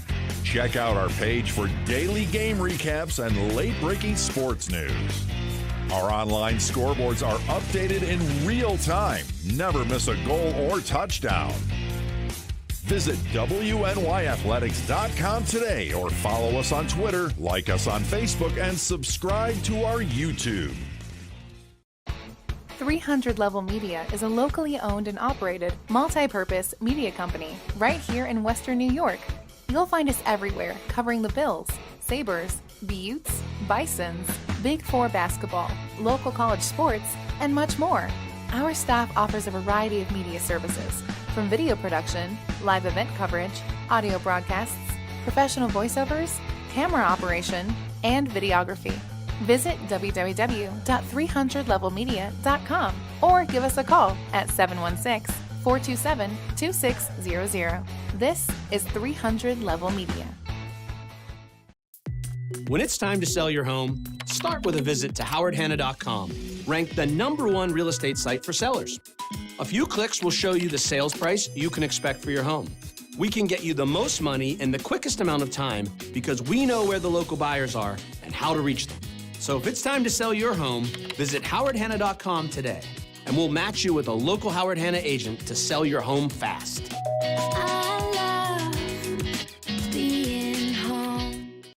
At Cairo First Wellness, your health and well-being is our passion. Let us take care of you and your family like one of our own.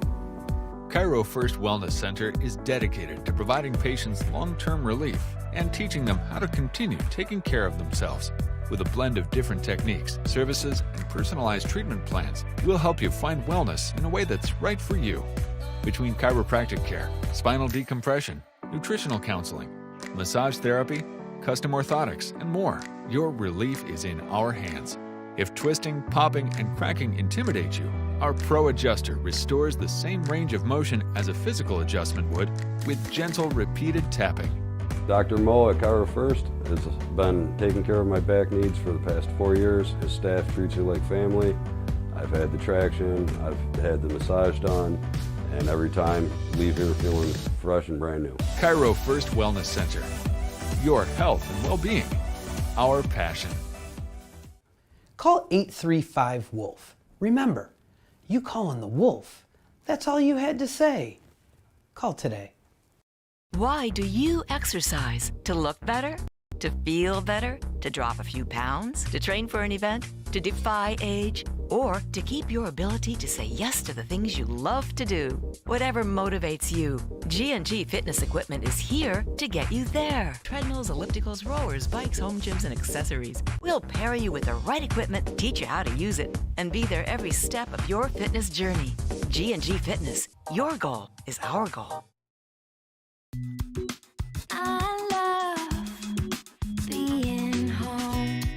There's nothing better than owning the perfect house to come home to. You've earned it, and we'll make it happen. Our local real estate experts and in-house team of financial professionals make buying or selling your home simple. Howard Hanna. Home happens here.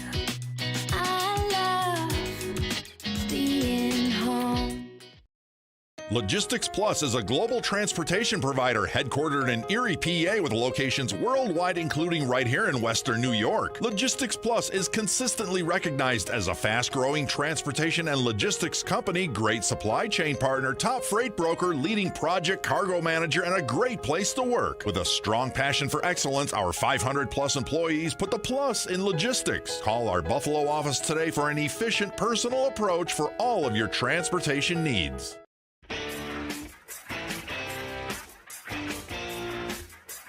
WNYathletics.com is the premier high school sports website in Western New York, providing the best sports coverage of Section 6 and Monsignor Martin leagues.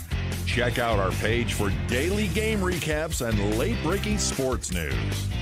Our online scoreboards are updated in real time. Never miss a goal or touchdown. Visit WNYathletics.com today or follow us on Twitter, like us on Facebook, and subscribe to our YouTube.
inside the 10 and just tripped up.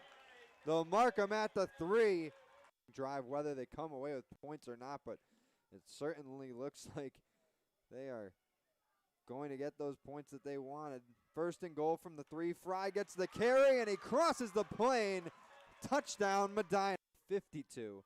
So having a plus 150 advantage is not too shabby. But they'll start this one first and 10 at their own 46. Kennedy going to hand it off to Munir, and he gets a few, but the ball's out. And already with a 7-0 lead here in the first quarter. Payne gets the snap, looks over the middle, just able to complete that one, and it's intercepted. It went off the hands of the... Got 3 receivers to his left. Sees some pressure, has to run to his right, gets a throwaway, has a receiver in the back of the end zone, and it's caught! Johnson again for the touchdown! That battle won on the line of scrimmage against this Medina front. That would certainly help Kennedy and his running back, Munir. 2nd and 6. Kennedy dropping back, has to avoid some pressure, and he's eventually going to get brought. High 60s, mid 60s. Huge crowd here at Medina High School. Like I said, one of the biggest we've been able to have all spring. 1st and 10 run there for Fry, and he's able to pick up about a dozen. Sun at their backs, and a little bit of a breeze as well. 1st and 10 from the 15. Fry again getting the carry, runs out to the left side, has some space. He's going to run into a defender. Something on to the right side. Maybe play action or a toss or something. They got that right side of the line loaded up. They're going to give it to Fry. He goes up the middle, and he gets himself in for... While this will be the last game of their shortened season this spring, would certainly be a nice tune-up for him coming up in the fall. 1st and 10, handoff to Munir. Makes a nice cut back to the inside and gets a... Coming off of a huge 24-21 win last week in the semifinals over CSP. 2-time defending state champs from Class D, who bumped up to C this year. Munir getting the handoff, but he's stopped up with Munir right on his hip. Immediately sees pressure, gets away from it, gets a throwaway, and it's nearly caught. That penalty was explained, so I believe that was against Southwestern. Maybe just a warning or something, because they stayed in the same spot. They didn't move the line of scrimmage at all. But either way, Medina getting the ball back after the nice break on the drop ball. Payne got a pair of receivers to his right.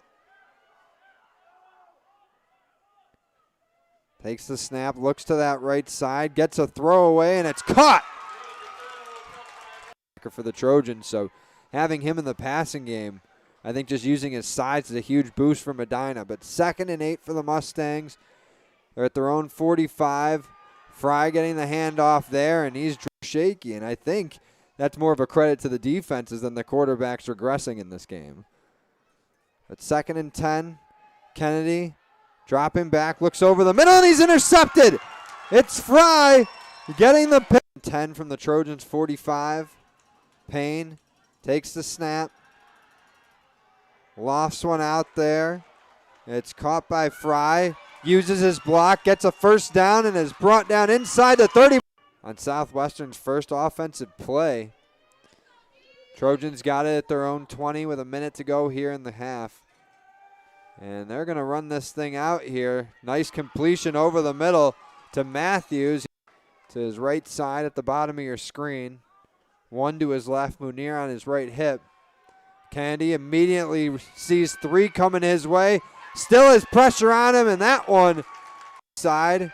And now he's going to have to run it. Has some space. Gets across the 50. Now he's got a first down, and he's across the 40. Inside the 30. Kennedy's still on his feet, and he's going to take this one all the way to the end zone.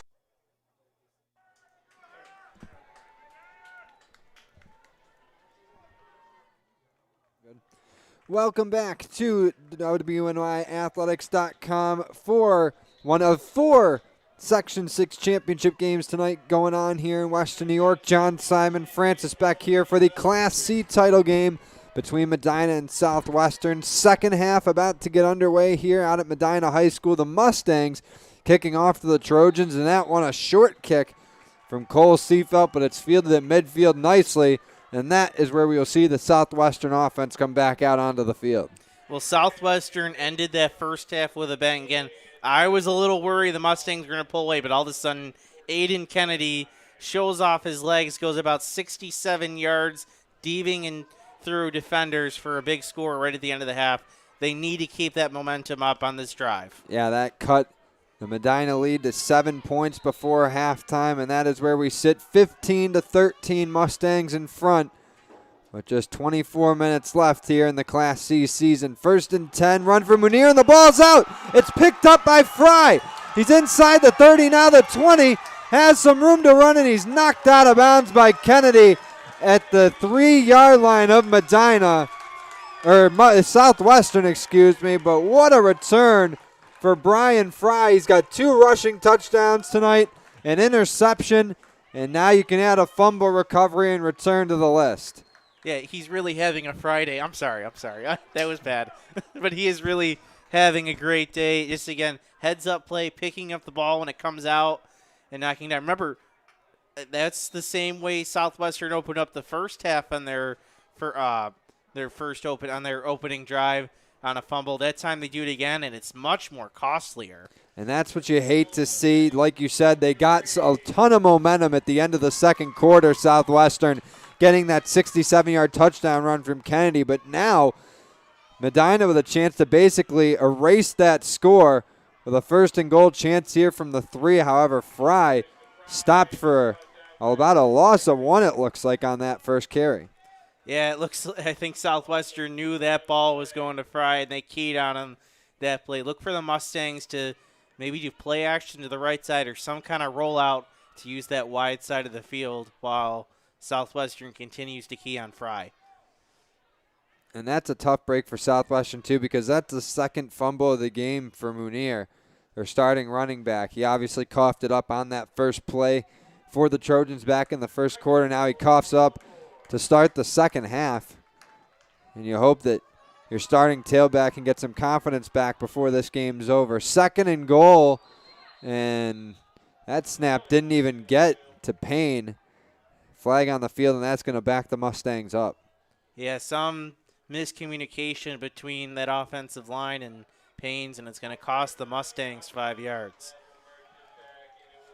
So during that halftime, sun got considerably lower here at Medina. It was a beautiful night. Still is a beautiful night, but it's getting a little bit darker out there now. Neither team really having to deal with the sun in their eyes. And the breeze has actually gone down a little bit. Yeah, those legs are not moving.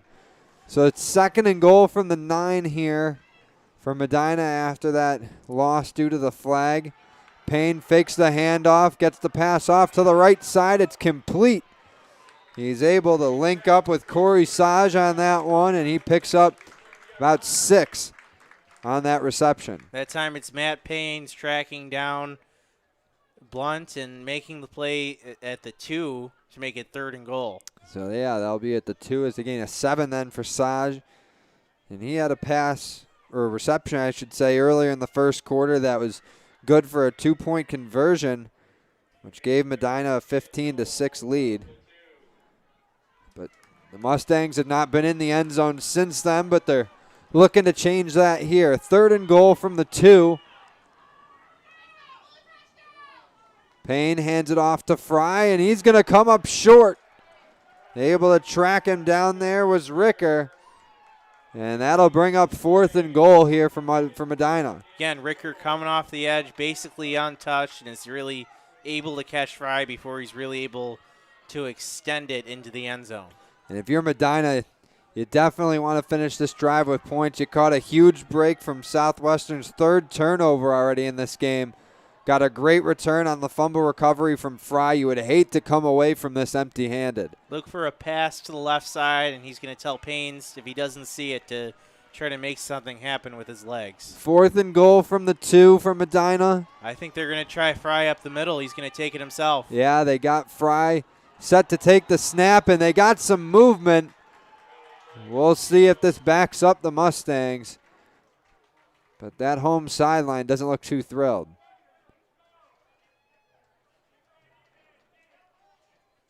And that will be a false start against Medina, and that's a huge break for Southwestern, as that makes this 4th and goal much less manageable for the Mustangs. Yeah, second false start after getting inside the 10. Not the way you wanted to start the second half if you're Coach Valley.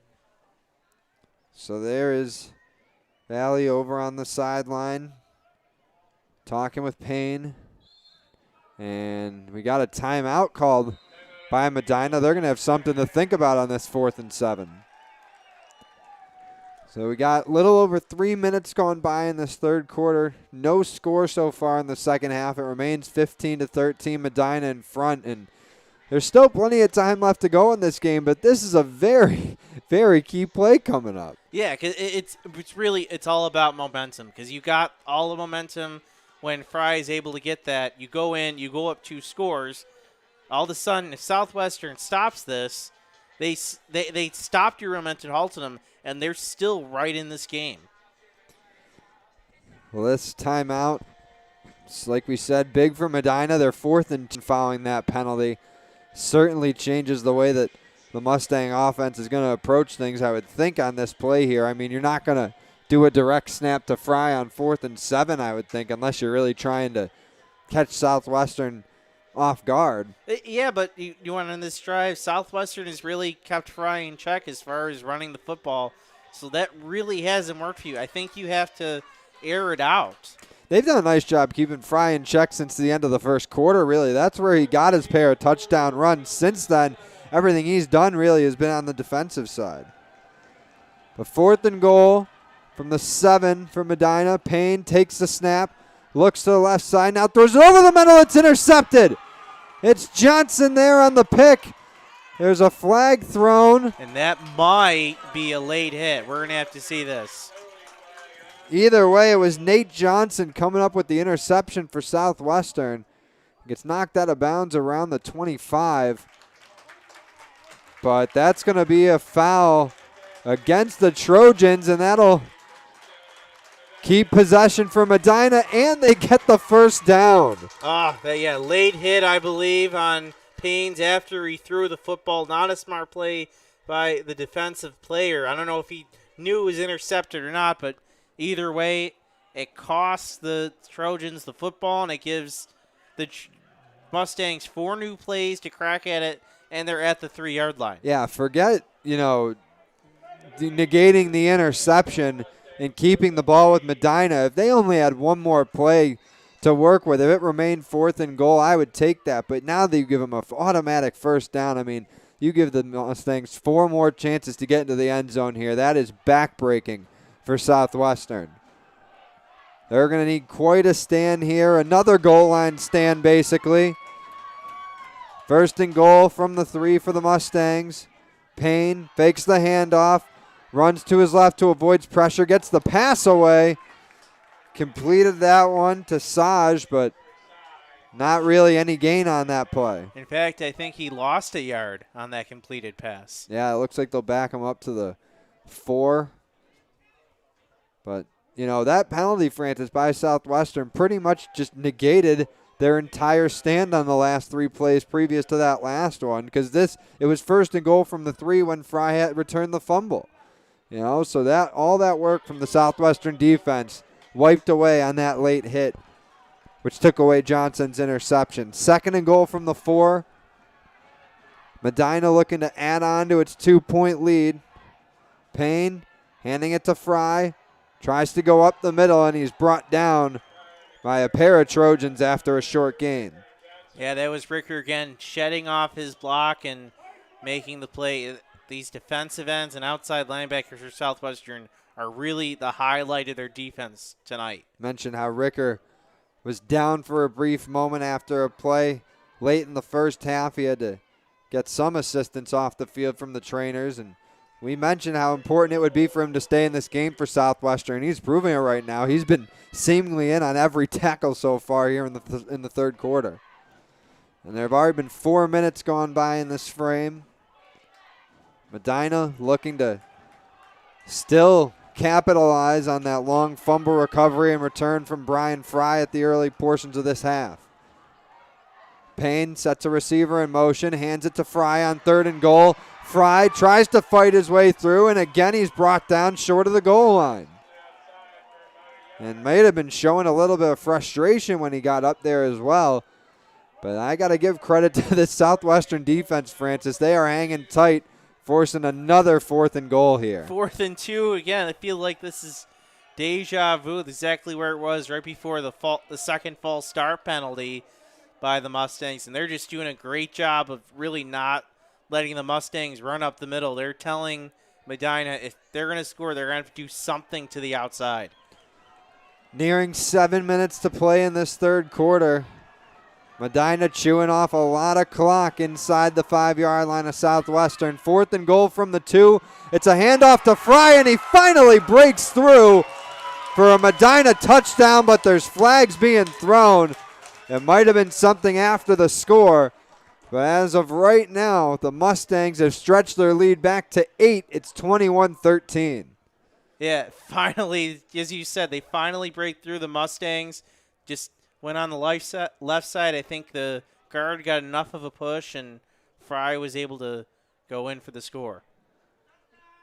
So it would be a 2-yard rush touchdown for Fry. It would be his 3rd of the night if it stands, pending the flags. And that was really needed for Medina. You got the fumble recovery and the long return from Fry. You were gifted a second chance with that late hit on Payne on the 4th down interception. And now we get the ruling. It is a touchdown. However, an unsportsmanlike against Medina will back the Mustangs up on this extra point attempt. Yeah, so it's very interesting. You got now a 8-point lead without the 2-point conversion. I think this takes you out of field goal range, but very interesting to see what the Mustangs try to go for. This is farther than they were on the previous 8 plays. Yeah, and we've seen Medina successfully convert on a 2-point conversion already in this game. Oh, they're going to kick it. But they're going to go for the kick here. So Cole Seefelt going to take about a 35-yard kick here to try and extend the lead back to 9. Snap handled, and that one's blocked. And that play will be called dead, so Southwestern able to at least come away with that. They limit the damage to 6, and like I said, you got to give the defense a ton of credit there. Playing, 8 plays inside their own 10 on that possession there. Medina had to break through for that touchdown. Yeah, you said, great job by then trying to block it, but trying to stop them. But, again, Medina breaks through. But, again, this game is only 8 points. Still one-score game for Southwestern. They're still very much in it. It's all about, as you mentioned earlier, getting Zajon Benier, getting his confidence up to hold on to the football, and then, giving your quarterback, Aidan Kennedy, some time in the pocket to make a play downfield. Well, coming into this game, as you mentioned, Francis, Brian Fry, 628 rushing yards, 7 rush TDs. Tonight alone, he's already found the end zone 3 times on the ground. Plus, you add in that fumble recovery and return and an interception. I mean, if Medina comes out of this as the Class C sectional champions, I don't think there's any question about who the MVP is here tonight. Yeah, for sure. But we still got plenty to play in this one. It's a one-possession game still, despite Medina taking the momentum back with that score. Seefelt going to kick this one away. And again, it goes out of bounds. That's the second straight kickoff from him that's not been able to stay in play. I think they're trying to go for some kind of onside squib, but, again, just not catching the turf right. So that'll give the Trojan offense another great starting spot, although they didn't take advantage of it, to start the second half. They got the ball right around midfield after a short kick at the beginning of this 3rd quarter, and they immediately turned it over. It was the same thing like at the beginning of the game. They were at their own 45 to start their first series, and they coughed it up. This Southwestern team has been better when they start back around their own 20. But this possession will begin at the Southwestern 36. It's 1st and 10 for the Trojans.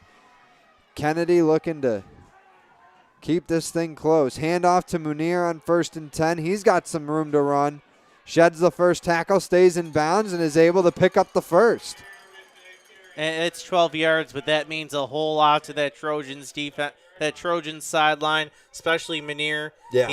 He's able to hold on to the football. He gets great blocking in front of him, and he takes advantage. Yeah, he's the Trojans' leading rusher this season, but has fumbled twice, both for losses already in this game. And so just for Munir, you want to see him get a couple nice runs and build that confidence back up, because with this still being a close game, it's anybody's contest right now. You want your number one back involved. They give it to Munir again, and he runs it up the middle for a gain of a few.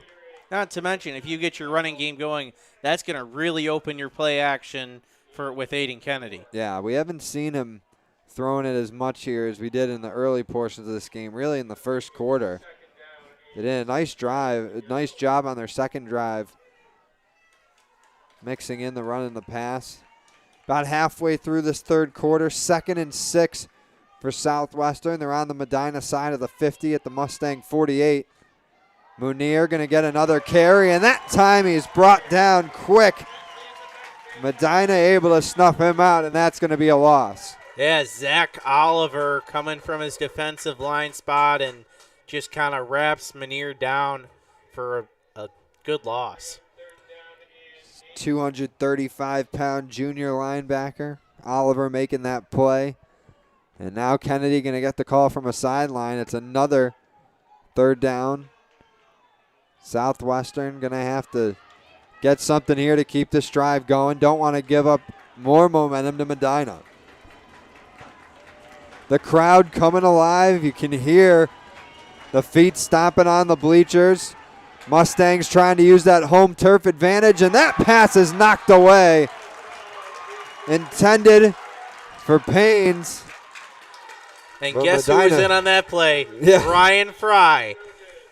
Fry been everywhere on both sides of the ball tonight. And that'll bring up 4th and 8. Southwestern, I mean, they're right at midfield, Francis. They got a decision to make here. But Fry is somewhat deep for Medina, and it looks like they're going to punt. Yeah, unless Southwestern has a fake up their sleeve, looks like Kennedy's going to punt it. So they're going to punt from midfield. Kennedy gets a good boot off. It's going to land just inside the 15, and it's going to stay just inside outside the end zone, I should say, for Southwestern. A beautiful play there. I believe that was Swan who downed it, and that's going to be inside the Medina 1. A beautiful break on special teams and a very nice punt for Aidan Kennedy. Well, I believe you talked about, I think before our broadcast, special teams are going to come big in this game. We haven't really seen much so far, but that's the biggest special teams play inside the 1. You're Southwestern, you can't get anything better than that. And all you need is just a little push. Remember, these defensive linemen have been able to get Fry at the line of scrimmage, especially their ends coming off. If they're able to do that here, you could be talking a safety. Yeah, it's going to be 1st and 10. They mark it at the 1, but like I said, that ball is well inside the 1-yard marker, close to that Medina goal line. They're going to look to throw it out. That one's short. Nope. They're going to rule it incomplete. Swan thought he picked it off, but I even from up here I could tell that one was an incomplete pass. But it was very close to the one he had earlier that was almost hitting the ground. So it'll bring up 2nd and 10 for Medina. And this Southwestern defense has come up with some big plays so far, especially in this second half. They almost had a goal line stand before a roughing the passer late hit on 4th down negated an interception and gave Medina new life, which led to the latest Mustang score. But if this Trojan defense can get a stop and pin Medina deep, that would be a huge momentum boost. And now we get a timeout on the field called by Southwestern. And this is big. You know, safety for Southwestern, 2 points brings them to 6. And then you're talking at that point, Southwestern gets the ball, some momentum, and they're right in this game, 1-score game. And my mistake, I think that was actually Medina that called the timeout out there. So the Mustangs trying to figure out a way how to get this out from, deep as you can get in your own territory right now. And with the wind it died down from where it was in the first half, but I don't think Medina still wants to be punting from inside their own end zone here. Yeah, you never want to punt from inside your end zone. And I said earlier, they've had trouble running up the middle, so they have to be careful doing that. If I'm Medina, I'm thinking about a QB sneak. I know Payne's really hasn't gone under center, but if they have done it somewhat, I would think about that right now and see if you can just get some kind of push, maybe 2 or 3 yards, just to get some breathing space. Yeah, and they're back out on the field now, out of the timeout. 2nd and 10 for Medina from their own 1. They got the 8-point lead, but have their backs figuratively against the wall right now. That is their own end zone. Payne pitches that to Fry. He gets out past the goal line, but not much further, as Southwestern keeps that run to a minimum. And I think Coach Bailey was holding his breath as some of his blockers got kind of pushed back on the snap of the football, but somehow Fry's able to find a hole just to stay out, just to get out of the end zone. Yeah, Fry took that pitch well into the end zone there. Probably had about 5-6 yards to run just to get out of that blue painted area.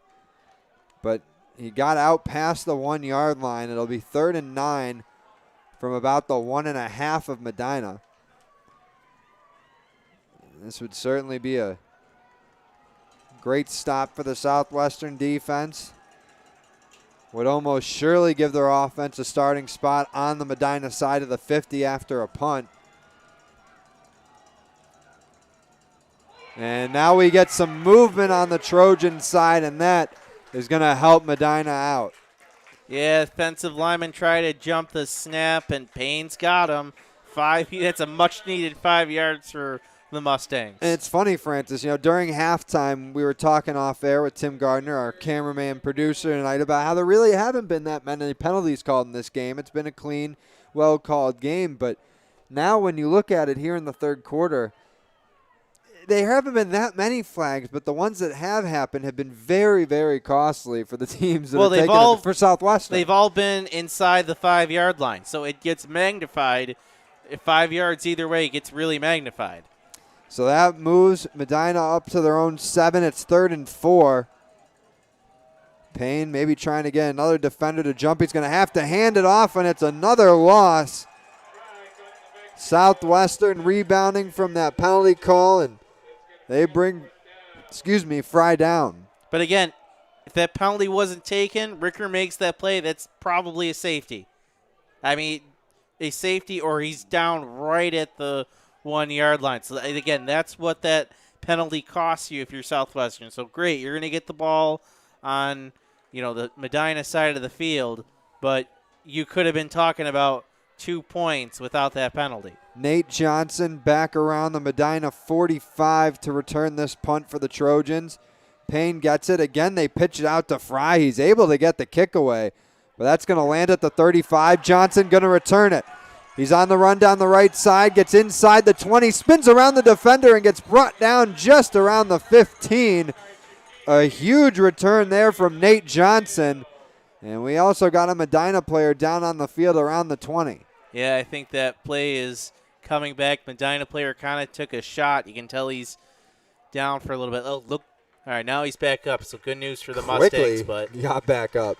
Yeah, he kind of took a shot there, and it'll cost the Trojans some yards on that good return. Well, Johnson, whatever they take off the return regardless, he's having himself a very nice game for the Trojans here tonight. Had an 11-yard reception touchdown back in the first quarter, set his own score up with a long bomb from Kennedy, which he added on with about another 25, 30 yards of run after the catch. But that's going to back up Southwestern, as Francis mentioned. The block on the punt return there, that's pretty much going to negate his entire return. He took it at around the 35, and Southwestern going to start this drive at the 34.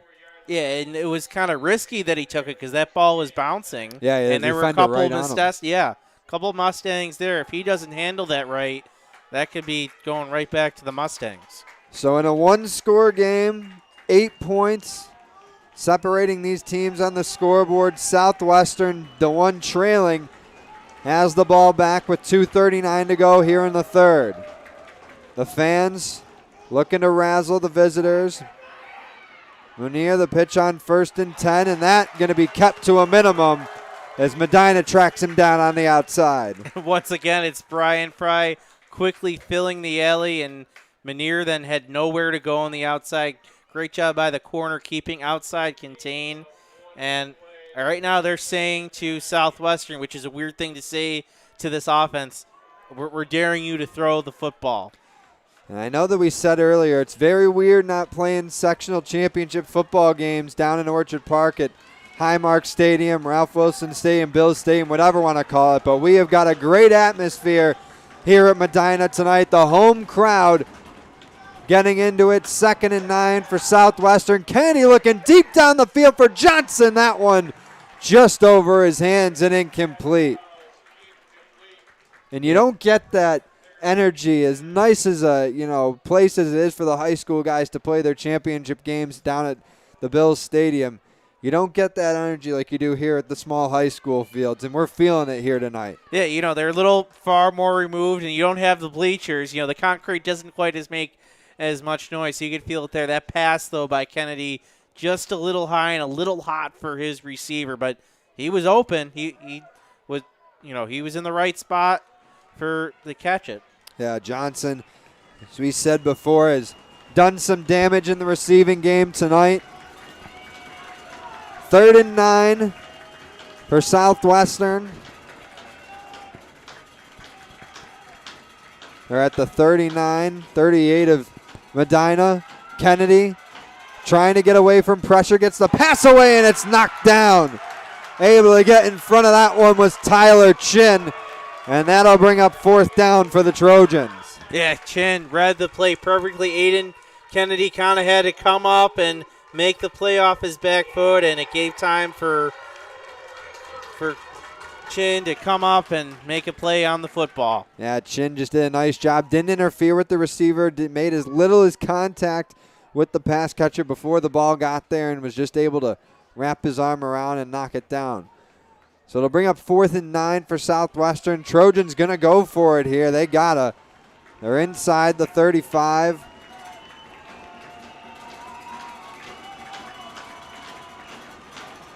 Again, the Medina faithful getting loud in the bleachers. Kennedy scrambling away, has some time, gets a throw off. It's in the end zone, and it's intercepted. And is it Brian Fry again? I think it is. His 2nd interception of the game. 3rd forced turnover. And Medina comes away with another stop. Yeah, again, he's just using his ball hawking skills. Kennedy really didn't have anywhere to go, so he just kind of looks for his favorite man, and Fry had that read from the very beginning. And if he didn't have 3 rushing touchdowns, 1 interception prior to this, and a nice fumble recovery and return already, if I was on the Medina sideline, I'd say, Brian, just knock that down, man. We could have been out around, the 35. Instead, we got to start our own 20 with the touchback. But you know what? Whatever. It's a great play.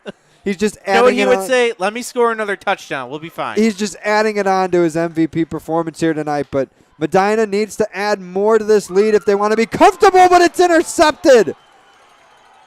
Payne was looking for Cicchini on the outside, and it was picked off. And Swan. Southwestern getting it right back. As you said, Garrett Swan, his 2nd pick of the game now. Yeah, he's had a fantastic game from that. Both safeties doing fantastic so far this game. He comes right back and just reads that pass perfectly, coming up with the interception, and he give a whole new life to Southwestern. So Swan's 2nd pick gives the Trojans the ball basically right back where they ran that 4th down play. It's at the 33, 34 of Medina, and now they have a little miscommunication on that snap. Munir has to fall on that one. And that, a little bit of catastrophe avoided for Southwestern after getting the ball back. But you do lose some of that momentum just kind of stop or gets halted just a bit. So not really what you wanted if you're Coach Scarani. But, at least you're Southwestern. You keep the ball that time, and you take a few more shots at the end zone. We're in the final minute of this 3rd quarter now, 50 seconds and running. Southwestern looking at a 2nd and long. They got about 13 to get the first. And you can hear the feet on the bleachers again from the Mustang crowd, trying to energize this defense to get a stop. There's a little bit of movement from the Medina side, but no flags. Kennedy gets the snap, and now we got flags. That just might be a as delay of game. Yeah, the home crowd seems to be happy. And let's see what they call here. Yeah, and that'll do it. Francis on the money. And as we were talking about a moment ago, it's not the Bills Stadium. It's not a big venue where the crowd's far away. They're right on top of you. And this home crowd now affecting the game a little bit. And after that turnover, what do you do if you're Southwestern? You basically move backwards. Yeah. A fumble and then a penalty. So 2nd and even longer now, about 18 for the Trojans. Kennedy with 3 receivers to his left. Although he looks to the right side, gets a nice block. Gets one down the field, and that one incomplete, but there's a flag thrown. Kennedy down on the turf. His helmet's off. And Francis, I think he took a pretty late hit. Yeah, Southwestern's going to get a free 15 yards, but it's going to cost him as, yeah, you can say Kennedy's not in good shape right now. And I didn't see who delivered the hit for Medina, but it was one of the bigger guys up front for the Mustangs. And now Kennedy sitting down on the field being attended to the trainers. It's nice to see that, not nice, but it's good to see, reassuring to see that he's coherent, you know, at least aware of what's going on, and now he's getting helped onto his own feet. But, yeah, they're going to need to check him out on the sidelines. He took a big shot on that throw. Yeah, as you said, big shot on the throw. Helmet comes off. I know it's on the penalty, so technically he could be back in, but you could tell he was hurt and he needs to get checked out. So we'll have to see who Southwestern is going to choose to come out at quarterback. Well, they'll get a first down and a large pickup of yards due to the penalty there. They're going to be at the 26 of Medina. And I'm looking at their roster. They don't have anyone else listed at quarterback, so it's anyone's guess who will take the snap under center for the Trojans. It looks like they're going to be sending Paynes in there, number 4. So Matt Paynes, a sophomore, now in at quarterback for Southwestern, hands it off to Munir on 1st and 10, and he gets a nice run there up the middle. Picks up about 5 or 6 on that carry. Yeah, that's the old Maryland eye, 3 backs in the backfield, and I don't think Medina was expecting that. That's one of the better runs Munir has really had in a while. Just has all that blocking in front of him and gets a good gain. Well, that will do it through 3 quarters here at Medina. The Mustangs lead the Southwestern Trojans 21-13. It's the 2021 Spring Section 6 Fall Football Championships Class C. We'll take a quick break and be right back for 4th quarter action. Stay tuned here on WNY Athletics. I love being home. There's nothing better than owning the perfect house to come home to. You've earned it, and we'll make it happen. Our local real estate experts and in-house team of financial professionals make buying or selling your home simple. Howard Hanna. Home happens here. I love being home. Are you in pain from a no-fault car accident? Don't wait. Call RES Physical Medicine and Rehab today and take advantage of our 24 to 48-hour appointment pledge. One of our medical professionals will see you within 48 hours. RES offers DXD imaging for a more accurate diagnosis in less time. This allows our doctors to coordinate the most effective treatment plan to get you. And we're back. WNY Athletics. Start of the 4th quarter between Southwestern and Medina in the 2021/2020 Fall 2 Spring Football Championships. The Class C game going on here at Medina.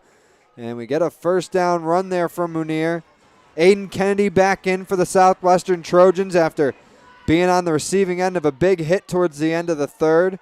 And now on 1st and goal from the 10, Munir able to push ahead for another few yards. Yeah, Trojans staying in that Maryland eye, and they're going to keep up the pace quick because Medina can't stop it. And now they see a handoff, that one to number 55, Calvin Ricker. Spent most of his time at linebacker tonight, but the big man gets a touch there. Moves it up to the 1-yard line. 3rd and goal now for Southwestern. Quick snap, it's Ricker again. And did he break the plane? We're waiting for a signal. And it looks like they're going to mark him just short. I'm looking at my notes here. There's no mention of Ricker running the ball at all this season. Those may be his first 2 carries all season long, and he almost scored. Why not keep it in your back pocket until the sectional championship game? And look at that, 4th and nose smelling. I mean, the that goal football line. is on the goal line. That is as close as you can get without being in. But Southwestern looking to close the gap. They're down 8 here early in the 4th. The home Medina Mustangs leading 21-13 in the Section 6 Class C title game. Matchup of undefeated teams here tonight. Medina. I think they're going to QB sneak with Kennedy. That's what I would do. Kennedy under center. He's got 3 backs behind him in that eye. And he's going to take the snap, but we get a whistle just before. And it's a timeout for Southwestern. Oh, big timeout. They were about to hand it off, I think, to Munir. He was going to try to get in, but I guess the Trojans are going to talk this one over. Now I'm seeing 3rd down over on the marker. Yeah, and Tim just showed me that as well. So I think the person running the down marker on the sideline over there might have just made a mistake because scoreboard now matches up with that 3rd and 1. And that's a big deal for Southwestern. Oh, yeah, that's huge. Getting a whole extra down there. But, 8-point differential right now. Southwestern, despite 4 turnovers in 3 quarters in this game, just a nose of the football away from potentially tying this thing up. And I got to imagine it's got to be a little tougher playing a sectional championship game truly on the road rather than at a neutral site game. And think if they probably are on the bus for 2 hours or more. So 3rd and goal here from the 1 for the Trojans. Kennedy remaining under center with those 3 backs lined up behind him. And it's going to go to Munir. Did he get across? Medina says no. And again, they're ruling him short of the goal line. Oh, so now right up. Southwestern looking for the quick snap. They drop it. And did he get in? It looks like he's short.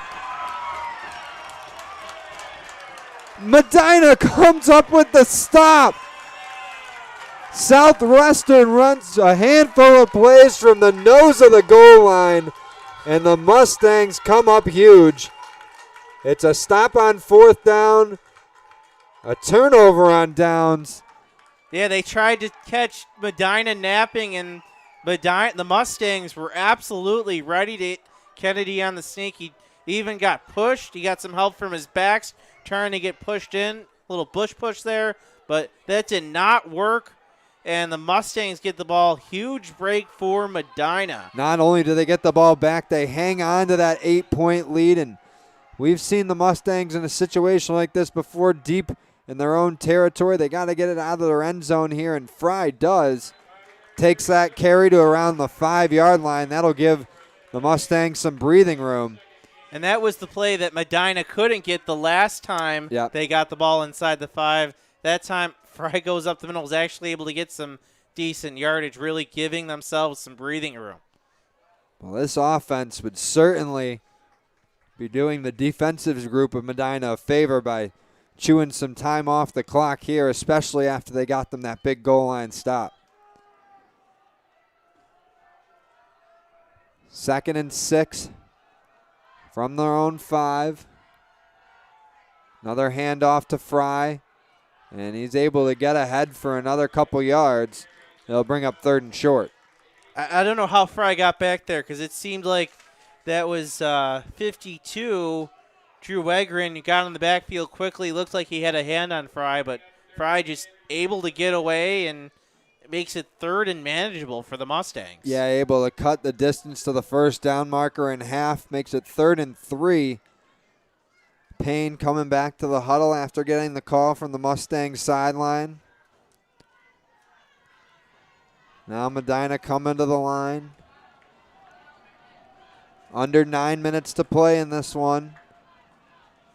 Payne takes the snap, hands it off to Fry.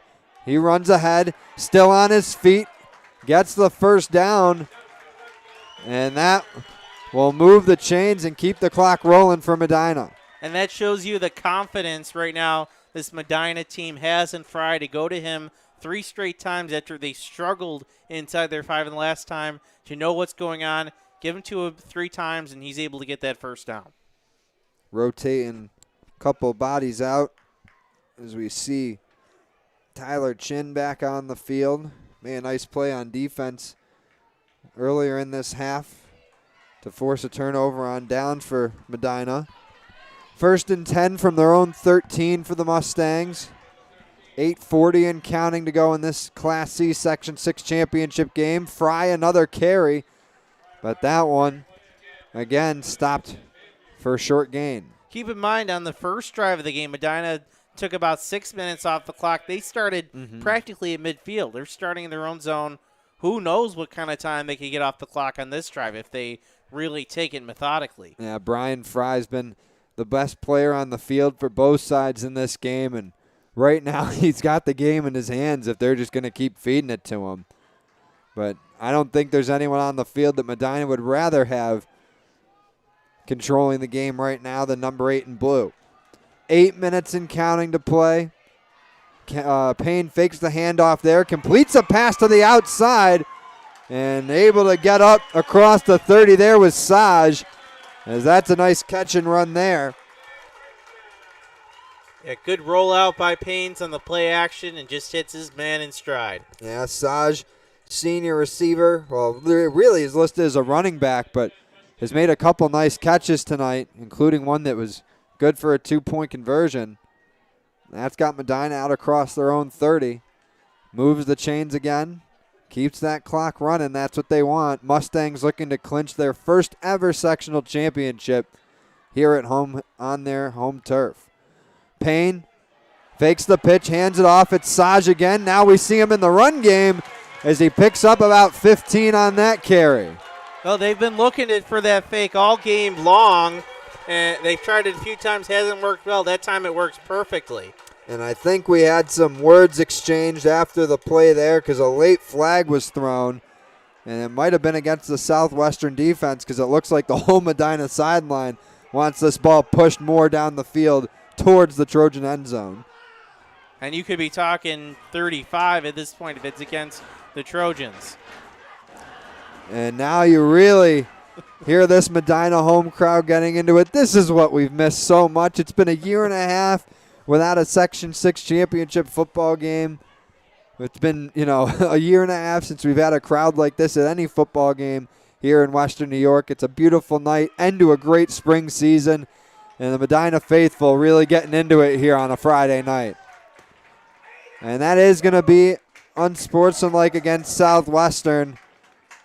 And like we said, Francis, pretty even game as far as penalties in the first half, but the yellow flags, they've been really hurting Southwestern here in periods 3 and 4. All right, quick update from our buddy Frank Wolf about 5 minutes ago. South Park gets a pick 6. They now lead Jamestown 22-14 in the Class A game. And how about that? Despite South Park being the defending Class A champions, them winning at Jamestown tonight I think would be a shocking upset. And that's no disrespect to South Park. The Sparks can play. Nearing 7 minutes to go in this one. 1st and 10 from the Southwestern 39. It's Fry again. And we get another late flag thrown as this game is starting to get chippier by the second. And I think that one, that's going to be holding against the Mustangs. That stops the clock and you lose yardage. So Medina not thrilled about that, but could certainly be worse. This only keeps their offense on the field for maybe a little bit longer. And it's still first down. So yeah. You have time. You have a couple plays to get the yardage you need. So this backs them up 10 yards. Actually, it'll back them up 12. It'll be 1st and 22 from their own 49. Medina back on their side of the field for this play. 6:45 to go. And that one to Saj, but he's tracked down right away and almost suplexed there into the turf. And that was the play that got Medina to midfield in the first place, was that inside handoff to Saj. That time the Trojans read it perfectly and get a loss. Gotta like what you're seeing right now if you're on the Southwestern sideline. You get a break with that flag, and now the defense trying to take advantage of that, just pushing Medina back even more with the long distance that they need for the first down. And you're taking them out of four down territory as well. Right. I mean, they're looking at 2nd and 26 right now, the Mustangs are. But that clock continuing to run. Payne, massage to his right, Fry right behind him. Takes the snap, hands it to Fry.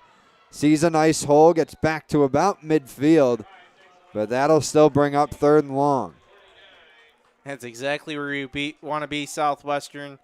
If I'm the Trojans, I'm making sure they don't get that first down. No, even if I'm giving up clock, yeah, I'm pulling my guys back and telling them do not let anybody behind you, because the last thing they need is to give up a first down. Yeah, they need 22, Medina does, to pick up the first here, and can't imagine that they would go for it on 4th and long around midfield. Like if they got this to 4th and 10, 4th and 12, Francis, I can't see them do it. I figured they would trust their defense to punt it and try and pin Southwestern deep. So this is, I think, Medina's chance to keep this drive going here. Payne in the shotgun. Takes the snap, looks down the right side, looking for Chin, and that one falls to the turf incomplete. Looking to Chin in double coverage there, and again, Swan, who's made a number of nice plays tonight, including 2 picks for Southwestern, in there to help on the coverage. And important for Southwestern, that stops the clock, so you're going to get the ball back probably with about 4.5 minutes left, and maybe if you get a good run up the middle, you can get him to shank a little bit, and you can get the ball nearish midfield 35 area, and you have a chance with 4.5 minutes left. Hey, look, this game could change in the blink of an eye. We saw Aidan Kennedy break off a 67-yard run in the last minute of the first half, so he's got that in his back pocket if he so chooses, and if Medina allows it. Another pitch and punt for Fry here. This is a good one. It lands around the Southwestern 12. And let's see if Medina's able to keep it in play. They do. It's down. No, they're going to rule it a touchback. I think he was in the end zone when he touched the ball. At first it looked like they were ruling it down at the 1, but they call it a touchback. So a nice break there for Southwestern. We almost saw, we saw the Trojans do that to Medina in the 3rd quarter. Yeah, right in that very spot as well. Well, I for a second, it looked like the official was downing that at the 1, but that is a huge break for the Trojans. Cuts off 20 yards that they would need in order to, cut this deficit down to 2 points or even tie it. And that was Dante Arim who was trying to make the effort for the Mustangs to down that at the 1. Great effort, just couldn't quite pull it off. So 1st and 10 for Kennedy and the Trojans at their own 20. He's got an empty backfield. 5 receivers, 3 to his right side. He looks there, gets a quick throw off. It's complete. He's able to connect there with Matthews as they pick up about 8 or 9 on that one. Yeah, just, a great first play to start out with. Only about 8-9 yards, but a quick pass. He gets some confidence for your offense. Plenty of time to work with for Southwestern. 4:15 to go in this game. But just one score makes things interesting. They're only down 8. 2nd and 1. Kennedy going to run it himself. He gets the first down and is going to try to get more.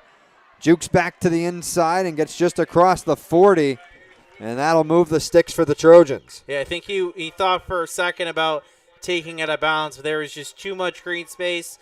And so he just wanted to get forward, just get some yardage. Inside 4 to go in this one. Medina holding on to the 8-point lead, looking to win their first ever Section 6 title. Southwestern looking to defend their 2019 championship and win their 6th title as a program. Kennedy, quick throw to the right side, completes it for Johnson as he gets right to about midfield before being brought down by a trio of Mustangs. Great job by Medina, not letting him get the first down, which would have stopped the clock. This keeps the clock running. Inside 3.5 to play. Trojans right at midfield. It's 2nd and 1. Again, Kennedy got 3 receivers to his right, another pair to his left. Takes the snap, quick throw away, completes it. That one on the outside for Swan. He's on his feet and inside the 35.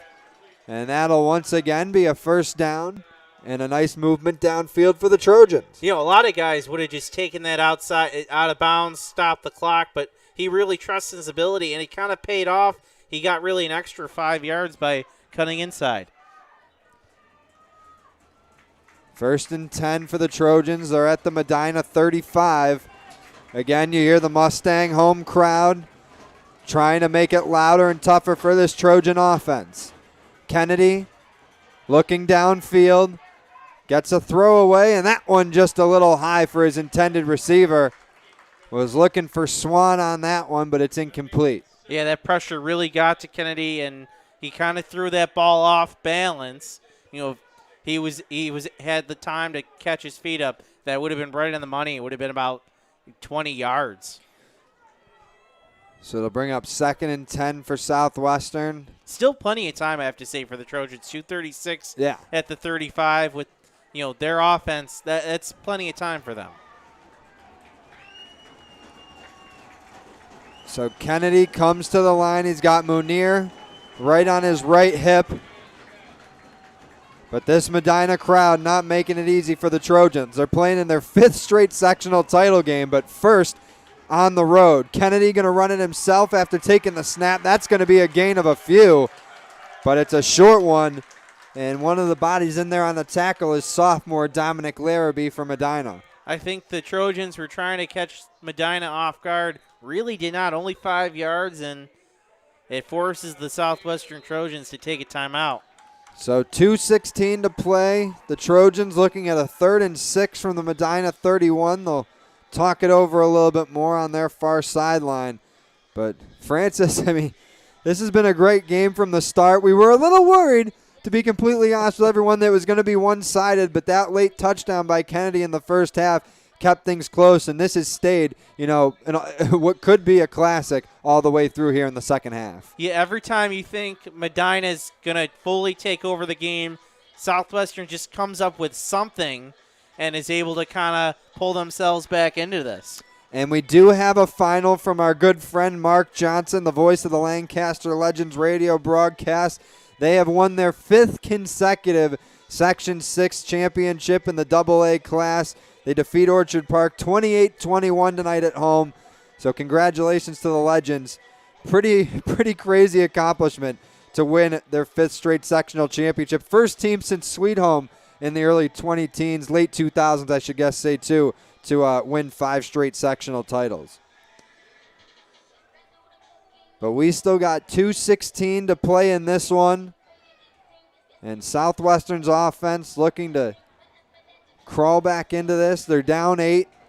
Could make it a 2-point game with a touchdown, tie it up with a successful conversion.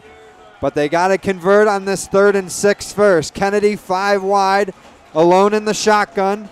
Rolls to his right. He's got some space to run. He'll take it himself. And did he get enough for the first down? Oh, he is close. He took a big hit from Brian Fry. He went airborne.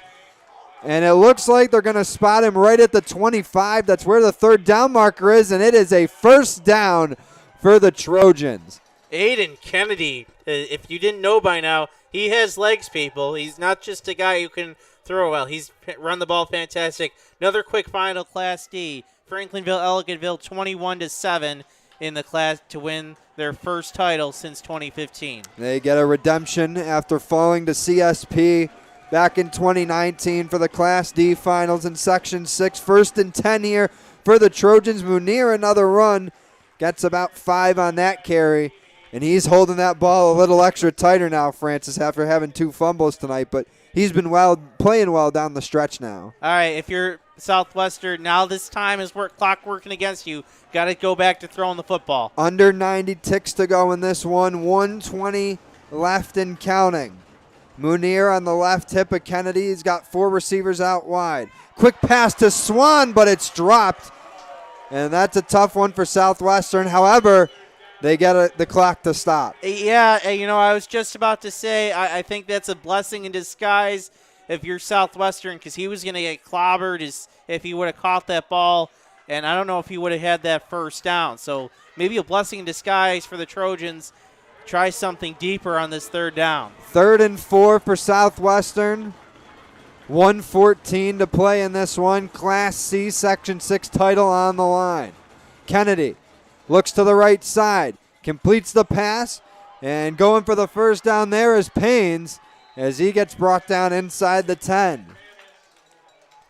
Yeah, it'll stop the clock momentarily. Great play finding Paynes, and he's able to make a play for a couple extra yards. 1st and goal from the 10 for Southwestern. We're in the final minute of this one. 8-point game, Trojans trailing but looking to tie things up. Kennedy sees some pressure. He's down and the ball's out.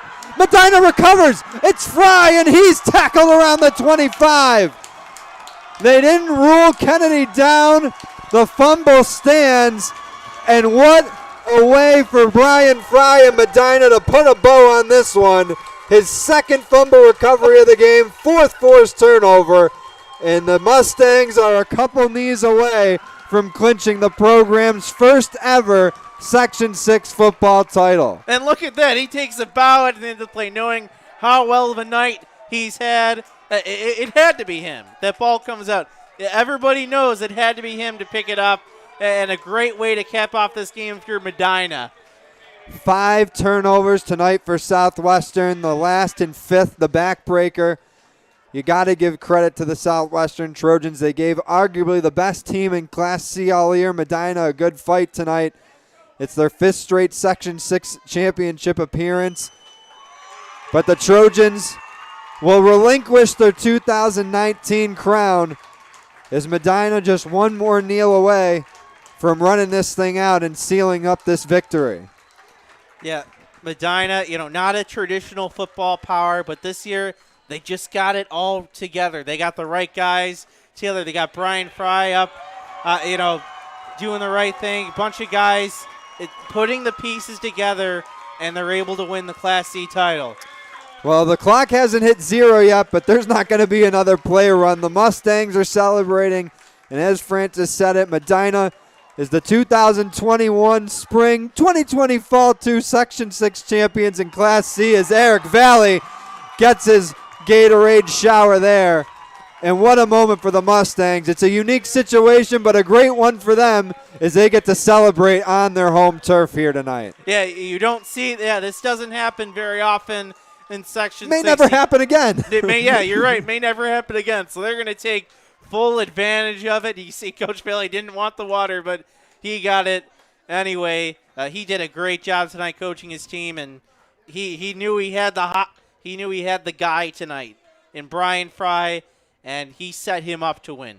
And just to gotta say again, another great run for Southwestern. They finish 5-1 on the season. Another one-loss year for the Trojans. Again, their 5th straight Section 6 Class C title game appearance.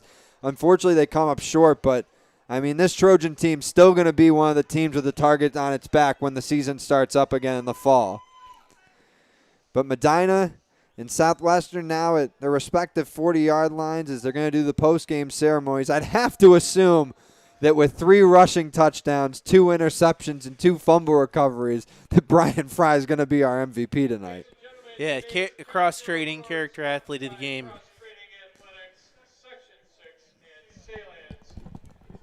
Presented to the athletes who have set the example in speech, conduct, love, faith, and integrity. Today's winners from Southwestern, number 24, Zashan Munir.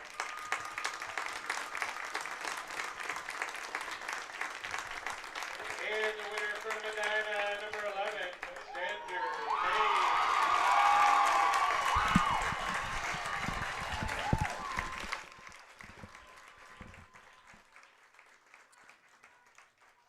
there you see it, Xander Payne and Munir. Cross-training athletics players of the game, character athletes of the game. Great job that cross-training's been doing all season long, getting out to all these teams despite everything that's going on. They're an all volunteer-based group.